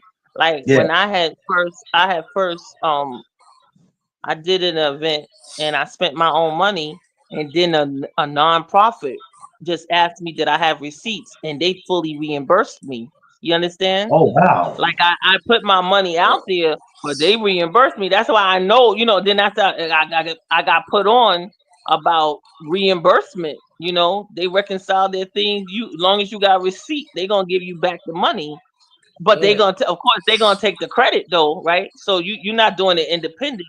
And now it's gonna go under theirs. There's always gonna be a switch. So by doing it yourself, you don't gotta worry about it. It's all No Doug Zone, all McLean. You know what I'm saying? Because Yeah. once they did it, once they take everything and you get reimbursed, now it's gonna be under that agency. And then without you even knowing, your name really is not you're not independent no more. Now you are merged with them. And Yeah. some people don't necessarily see it because they'll give you the budget, they'll give you the transportation, they'll even reimburse. Like I was able to get a cab for my mom, you know what I'm saying? And then maybe because you got so much access, you're not thinking about it, but you lose your name, you know what I'm saying? So Yeah. you gotta always think about that. The convenience you got now, you got a location where there's a bathroom and everything. You don't gotta be out there in the street. But roughing it is not all. It's independent. That's the fact, you know. Until Yeah. you can rent your own location or purchase your own location, you're gonna be out in the elements. Yeah. And if Yeah. you trade it off, you trading your name too. You can be maybe just a staff, but as a staff, they can always fire you. Where right now, nobody can fire you. It's yours. It's yours. This Who is gonna this fire is McClain? and You know what I'm saying? this is what I I'll was find it. telling. This shut up. What you say? Underrated. But this Underrated. is What? you know what? That's that Brooklyn shit. Y'all know how y'all fire everybody. Y'all listen, y'all fire your own Cancel, family. right? Like cancel. Listen, y'all fire your own family member and tell them move out, get out. I'll be Yeah, like, man. damn, that's harsh. No, but that's just like the gentleman that was just murdered and the late night TV show host that they Jimmy fired. Kimmel. Yeah, All right. Jimmy Now, Kimball. mind you, this is when He's people back. don't know the difference. People don't know the difference between when you have something of your own, but when you're working with somebody. Now, Right. even though that's his show, but that's not his network. No. So that might be your show. And mind you, they did the same thing to Nick Cannon. Did the same thing to him. He made a comment about whatever he said, and look how quick they were. Oh no, we got to get him out of here. Yeah. We got to get him out of here. It's crazy. What, So you all mean the that shows, comedy show he was doing? It got canceled? You talking about the comedy show he was running? No. It wasn't a comedy show. It was wasn't a a comedy show. It was something that Nick. I can't remember what Nick said, but he said something. He said where- something about he was saying something about Jews. Yeah. Oh. But Yeah, you know but check this that's out. a It was mistake. true. It was true. But go more on Brother McClain's point. They make him apologize over a truth. Yes. Wow. Yes. You got to remember, you can have your own radio show, but that doesn't mean you can't get canceled. Right. You understand what I'm saying? You got it, and I think a lot of people get it twisted. I got my own talk show. I'm Gucci. What they gonna do to me? But you got to remember, the network ain't yours. Right. Not. No. You go to NBC, MTV, VH1, any of these big places, BET, especially them. It's a damn shame that you can't express how you feel about something. Now it's different when you're clout chasing. It's different. But when you speak in the truth is not allowed anymore. And this is why I always go out my way to say, we live in a world where it's popularity versus the truth, and nobody cares about the truth. Right. They said the truth should set you free. Shit, that's a lie. Truth will get you canceled. The truth will get you approached. Somebody might put hands on you in the streets. Not because you spreading rumors. It's because you talking the truth. I don't understand how that works. You gonna whoop my ass for telling the truth? So then you gonna praise me when I lie? Right. That's what they do. Yeah. That stupid shit is that. That is 100% backwards. That's the reason why you see a lot of these YouTube channels. It's crazy how negativity spreads like wildfire and people support it. But conversations like this, 12, I don't want to hear that positive shit. Y'all get y'all positive asses out of here. To be honest, I honestly feel that's because if we was with white people, they receive it because they hear it all the time. It's because too many of us don't hear positive stuff, even from our own immediate family. So they relate to this. They relate to negativity better. That's all. Because somebody always telling them something negative. Like when you say, you decide that you gonna make it because you have decided you're gonna make it. You don't need nobody else to tell you you're gonna make it. A lot of people don't tell nobody that. That's why I was saying that even though I know the world is evil, I'm not gonna be evil back because that's not what I want to receive, right? So Yeah. I believe in and I do what I want to be done to me, even if it's not being done.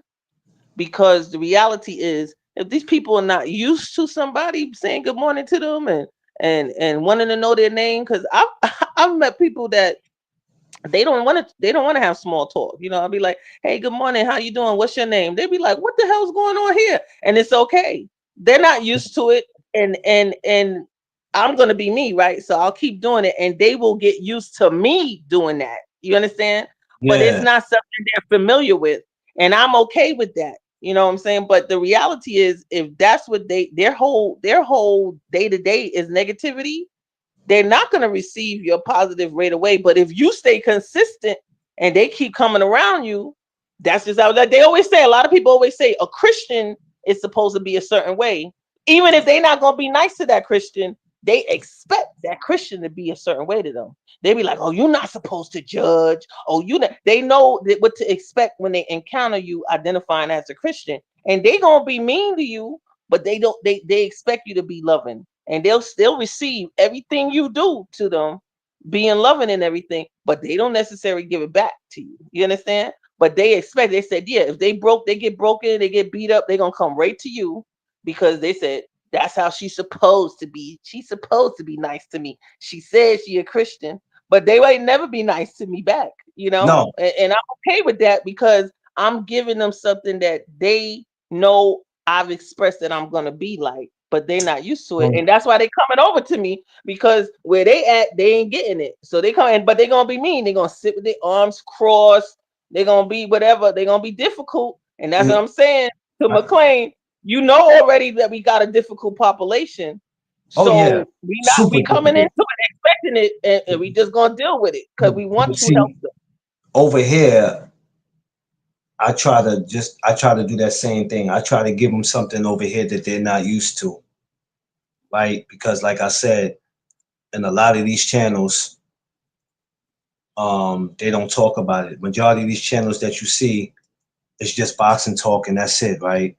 But like I said, we have a bigger fight going on in the world besides boxing. So I always try to give them something a little different from what they're used to. And they'll get used to McLean doing that. You know what I'm saying? They'll come over. They know McLean. Yeah, like now, you know, they'll come through. They'll come through and kick it with me. Sometimes they want to hear it. Sometimes they don't. Which is okay. But I'm going to give it to you because I'm not making you be over here. This is the reason why I can speak the way I do. And I go, hey, if this is not the channel for you, like I'm not like some people will go, if you unsubscribe to my channel, you don't like my channel, F you. Get out of here. Right. I always say, if this is not for you, it's okay. God bless you and thank you for coming and trying it out. Right. Because you can't play the asshole role 24/7. It might sometimes you got to know when to be an a-hole and when not to be. Because you got to remember, even though you are ahead of your channel, you do not want to scare opportunities away. You don't know who's watching. Forget the trolls. We don't care nothing about them. They ain't bringing nothing to the table. But you don't know who's watching. And one thing I learned, and Fat Joe said this, the coolest thing I heard him say, and I didn't never think about it until he said it, when he was beefing with 50 Cent and everybody else, and he says, you know, try to talk about it if you can, or try to, if you know somebody on the other side, because the thing is, the beef is not getting you nowhere, and it's scaring the money away. I thought that was the most coolest shit. I thought about it, and I started thinking like that. Like a lot of y'all are scaring the money away before you get an opportunity to get it. You're scaring the money away. So whether if a person's white, black, the color don't matter to me. Because when the person who's handing me the money, I'm not looking at you saying I can't take the money from you because you're not black. I don't give a damn who you are. I'm not looking for male sponsors. You could be a female sponsor. I don't care what your sexuality is. I can't take money from him because he like men. I can't do that. Whatever that human being is what they are. I have nothing to do with it. Right. But a lot of y'all are going out of your way and you got stupid reasons why you scaring the money away. And they wonder why you in the same predicament. You're scaring the money away. So I learned on here, I try not to say what I want, but I try to say what needs to be said. Because sometimes when you say what you want, you're just talking shit. And none of it makes sense. So we have to stop saying what we want and just say what needs to be said. But I learned that. So rather if it's one person watching me or 5, I really don't care because it's not going to stop me from saying what it is I need to say. And I always tell people, if this is not the channel for you, there's about 99 other channels out there. If you like drama, you like that gossip, you like that love and hip hop shit, there's channels that's for that. Yeah, you always say that. You say I'm not gonna be making drama just because that's what you're looking for. I ain't making But no you gotta. drama. But that's the whole point about being your authentic self, because you show people that everybody is not the same. Because when people, like, one of the things that I liked about Underrated is Underrated said, I have value if I have money or not. You said a black man has value Yes. just because he's a black man. It's not about your education. It's not about anything. Oh. It's just about me being a black man. And that was a concept I never heard. Like, that was crazy. I was like, wait a minute, you ain't gotta have money. He was like, I don't gotta have a dime. He was like, I don't gotta have nothing. It's just because I have value just because I'm a black man. And you know, every time I come on, that's what was he constantly explained it. And then I started to adapt to it. You know what I'm saying? Because I was like, at first, I was like, what? Because a lot of people, we are judging you by how much you have and so forth. And then he was explaining how that's wrong. I'm a human Yeah. being, straight up. It's nothing more than that. And you judging a black man just because he don't have a job. He don't have a job at this moment. It doesn't mean he can't get a job. You know. I mean, it's just like, you know, it's facts. It's just facts. You know. We were talking earlier when I first started off the show about how you dudes are upset that your woman makes more money than you. You got to be out of your mind. And you are allowing other people, your so-called friends, to make it fun of you about it. Dog, how's it possible your woman makes more money than my woman? Listen, she makes more money than me, you, and your wife put together. So what the fuck are you talking about? And the money stays in the relationship. It stays in the relationship. So I don't understand what's wrong with you dudes today. Y'all allow other people to make you feel some kind of way about the one you with. And then some of y'all getting your own personal, some of y'all don't even want your women to work because you're afraid that she gonna go out there and find something that she's worth. Make it. It's crazy to me. I don't understand you dudes. My woman right now makes more money than me. Am I looking to fight her when she come home? Fuck no. Are you kidding me? I really don't want her working, but I don't want her staying home either, not doing anything. That's why I always say I need No Doug Zone to be successful, because it puts her in a situation where she can make money the way she wants and she ain't got to go clock in. She don't have nobody telling her this is the time that she has to be to work. Once No Doug Zone's successful, she can move anytime she want to move. She can lay around the house all day if she want and not do anything, because once I'm successful, she's Gucci. She ain't got to do nothing but pick up the phone and take orders if somebody want merchandise, if I don't have a website, which I'm going to be working on. That's it. But you dudes feeling some kind of way about your woman making more money than you, man, y'all better grow up.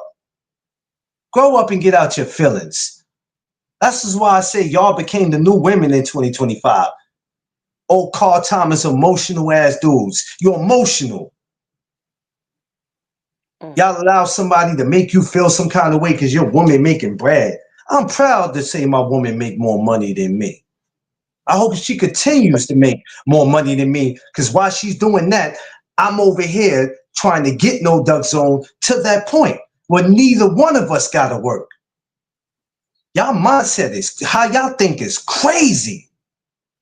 But that's what I was telling the other lady. I said they always leave it at just for kids having peer pressure, but that's peer pressure. That's your peers trying to make you feel some kind of way. And that's what I was saying. Adults have peer pressure too.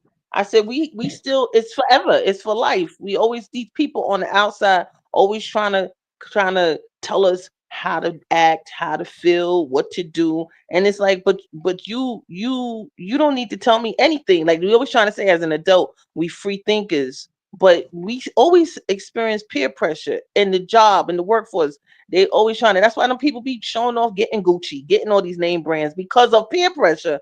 They only want to get this fancy bag because the other people make them feel like they're not as valuable if they don't Yeah, have that yeah, Gucci. yeah. And that's adults having peer pressure, but they always play it Right. like only kids have peer pressure. It's not true. We experience peer pressure for our life.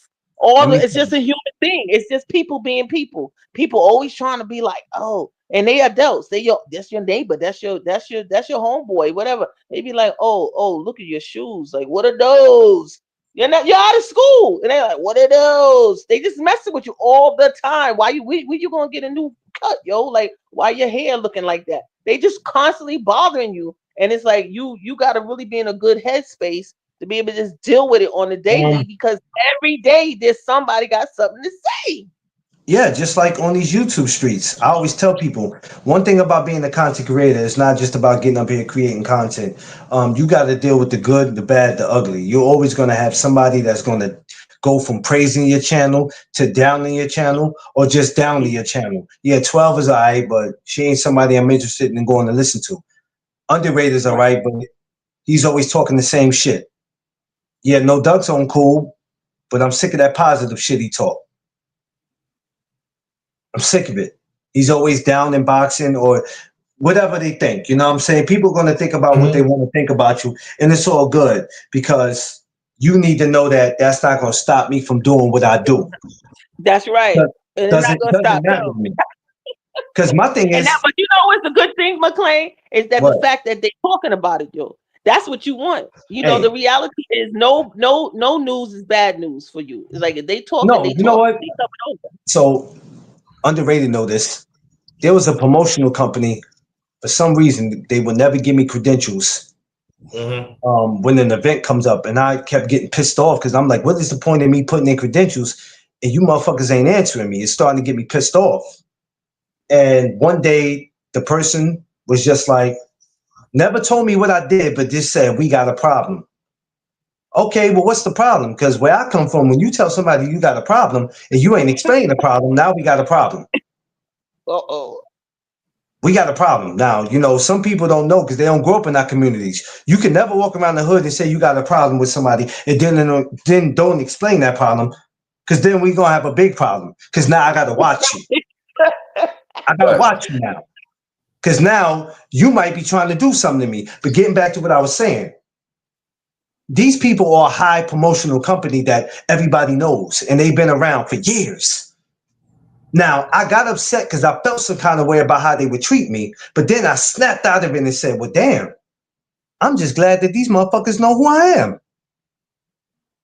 Okay. I made it. You took a I came in the house, in my room, in my man cave, and my mama, who's been gone for 30-some years, I keep a picture of her in my room. I looked at that picture and I said, damn, mama, I made it. They know who I am. Facts. So what? I don't get credentials. You can never get credentials with us. I'm just glad they know who my black ass is.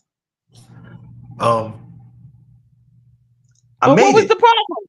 He They said we never got a said, problem. you know what? Like I said, 12, when we come from where we come from, if you don't explain what a problem is, because sometimes mistaken identity is a motherfucker. Oh my God. So they didn't explain the problem. They just said we They got never a explained the problem. problem. Still to this day, they never explained the problem. But you know what? How I fixed this, how I fixed it was I was paying to see them on what they call an app.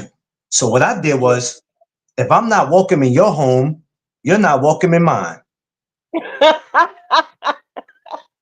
So I told my wife, I said, at the end of the month, cut them the fuck off. And my wife was paying for it, not me. Not a dollar was ever coming out of my pocket to keep this app.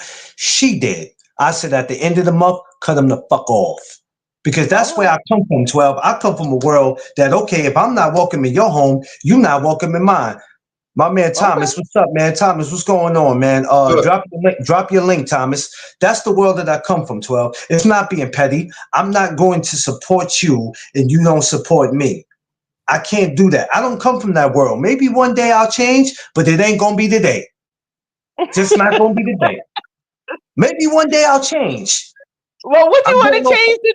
Well, I don't understand. So what you supposed to change? You know what? They say two wrongs don't make a right. Okay. Right?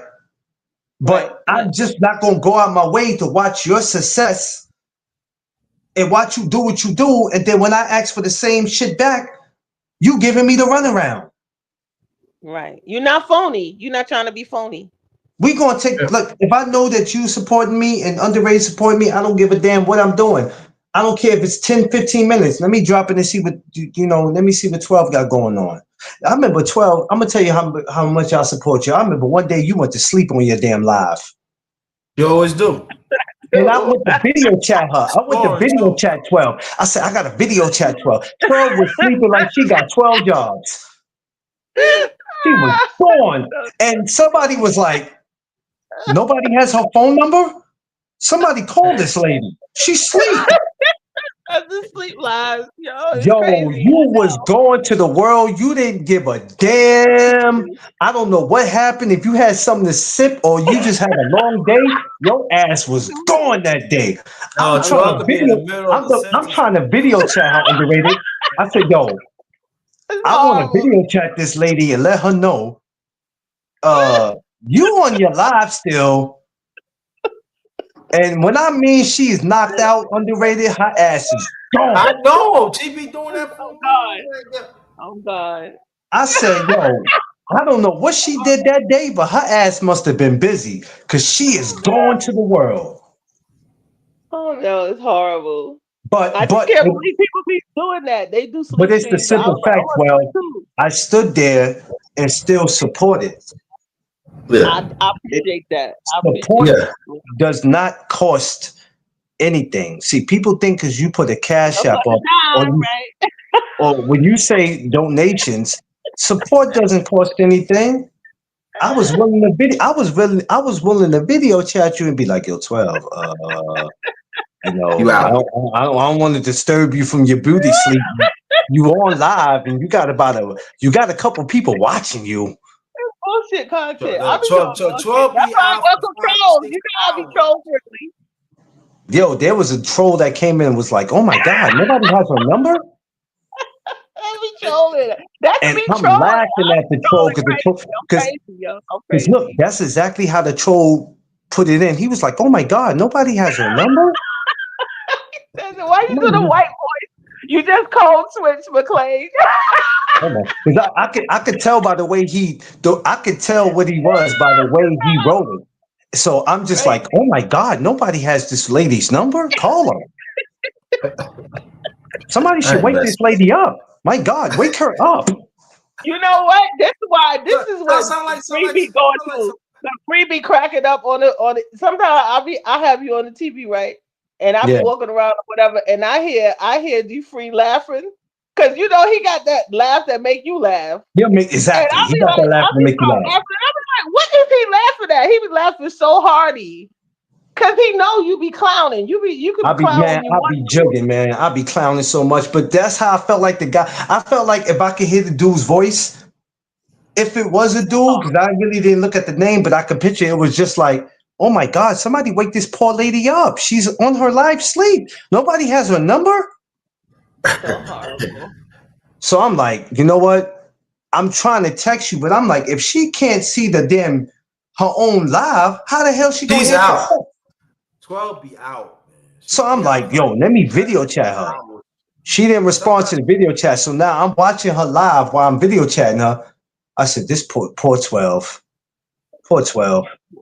Yo, 12 be out. You got 12 is gone. He said nobody said to stay on the live that long. He said nobody told her to stay on the live that long. That's my son in the background screaming. Yeah. I'm like, but at least she get her watch hours.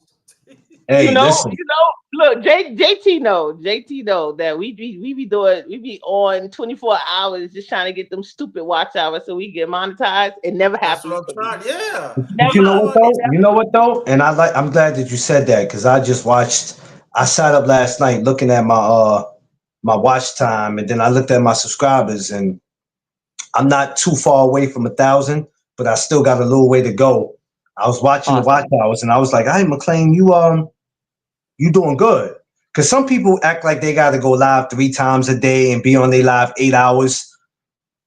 I realize I don't need to do all that, But No, you from the won't. 2 times I do go on, I just need to have enough time, and the conversations need to be something maybe that the people don't want to hear, but something that will entertain me. Because it's not just about pleasing the people. Sometimes it's what do you want to talk about? Because Right. that's the thing. That's the reason why you got a lot of these guys, when they come to the conversation of boxing, they stick to the same 5 fighters because they know the people want to hear this. Not all the time it's going to be always be what the people want to hear. Right. You wake up sometime with something on your mind, 12. You might be going through depression.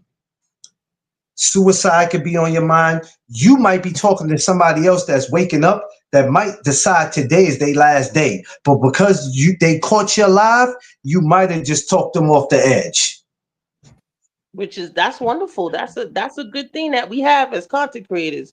But I remember when Underrated did an interview with one of the guys who had helped train Mike Tyson. Remember Underrated, that one? It was a white guy. And you also streamed it on Facebook Live. You Oh remember that yeah, I one? remember when he did that. I remember when Underrated did that. I can't remember the name. I remember when he did that. Yeah, And I that remember. white guy, I felt like he felt honored that somebody wanted to interview him, just like I felt like when you interviewed that girl boxer. Yeah, I think she was honored that you took the time to shout her out, she give her did. love. She did. Her mother. And I just met her mhm. mother. I met her mother on the 6th of September. We had a gym that opened up in the Bronx, a new gym. Shout out to Cops and Kids. And when I saw her, matter of fact, before she reached out to me, her father reached out to me because I posted her on Facebook, and he said, "Thank you." Her face was lit up after getting off your live. And she looked happy with you. Remember how she was talking about her trainer? And he yeah, said sometimes he be calling me, checking in on me. And she said he's like a father to me. So I'm yeah, happy to hear she got both her parents, because she was talking about her trainer, like, yeah. like she be checking him out, like that's her dad, like he's a father figure. She mentioned Well, it. His father that's what I figure. do for these fighters too. That's another thing. The youth, because she's a very young lady. The youth, and this is the reason why I stick with amateur boxing. So when you see a lot of these people going crazy over these grown ass men that's established in their life already, they making millions of dollars or whatever they making. That's cool. But what about the youth? I'm not gonna sit up here and argue 3-4 hours about some grown ass men that's established in life already. I'm not doing that. What about the youth? That's why amateur boxing, I stick so close to that. And even when some of these kids go on to be pro fighters, I'd be proud to say I knew them before they turned pro. Yeah. I love see it. that. And this is why I stick with them, because when they go pro, I don't be mad.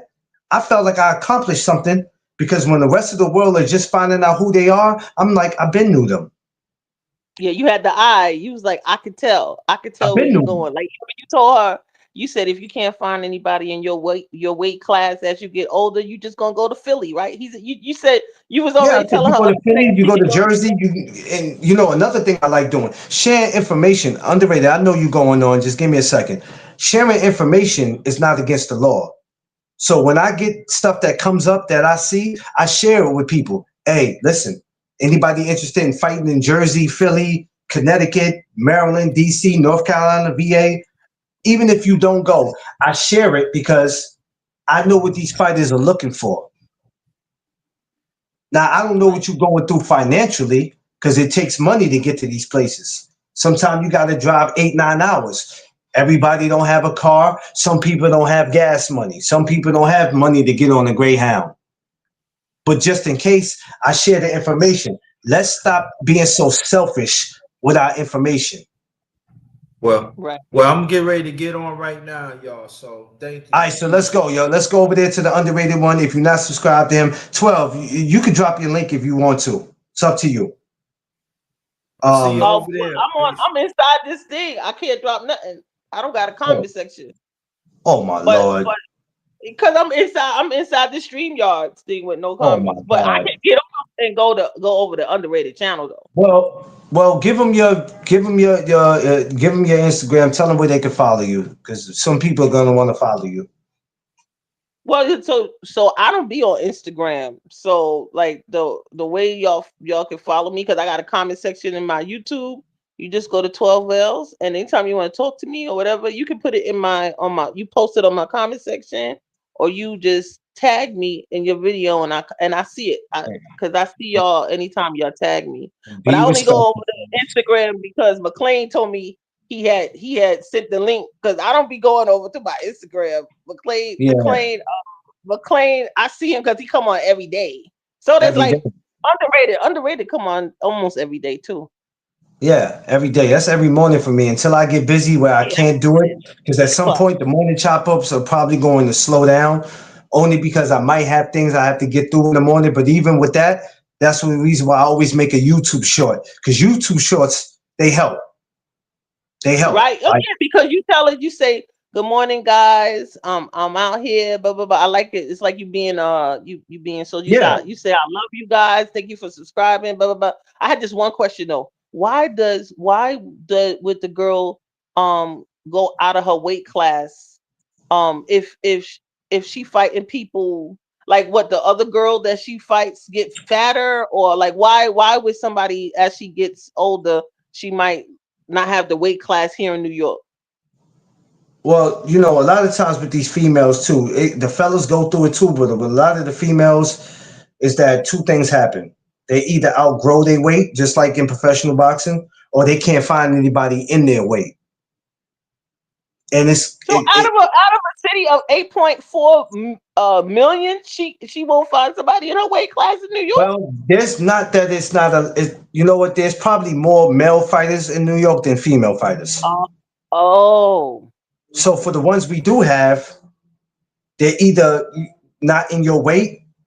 Some of them are not going to make the sacrifice to come to your weight or to go up to you. Some will, some won't. It all depends. So sometimes there's a reason why you got to go to Connecticut, where they might have that. You got to go to Philly and Jersey or Maryland or Texas, Ohio. You got to travel, which is good for the kids, because especially for New Yorkers, they need to see that there's a life outside of New York. So for some of them, it's good for them to travel anyway, get a different, different air, different environment, so they can come back home and, say, hey, I actually left outside of New York, and there's actually a life outside of New York. So yeah, I mean, some of the fellas go through it, but they don't go through it as much as the ladies do. And that's why I want to encourage a lot of the ladies to, hey man, go ahead and get into boxing, and that's the reason why when I open my gym, that's really what I'm looking for. I'm looking for just as much ladies as I'm looking for the fellas. So that's amazing. But that's something that I'll be working on. That's somewhere down the road. But everybody, let's get over there where Underrated Darkness is at. Like, share, subscribe. 12. I appreciate you. Yes, appreciate you, 12. We gotta do this again. Okay, I'm out. Okay, bye All right, everybody. yeah. Nice meeting you guys. All right, peace out.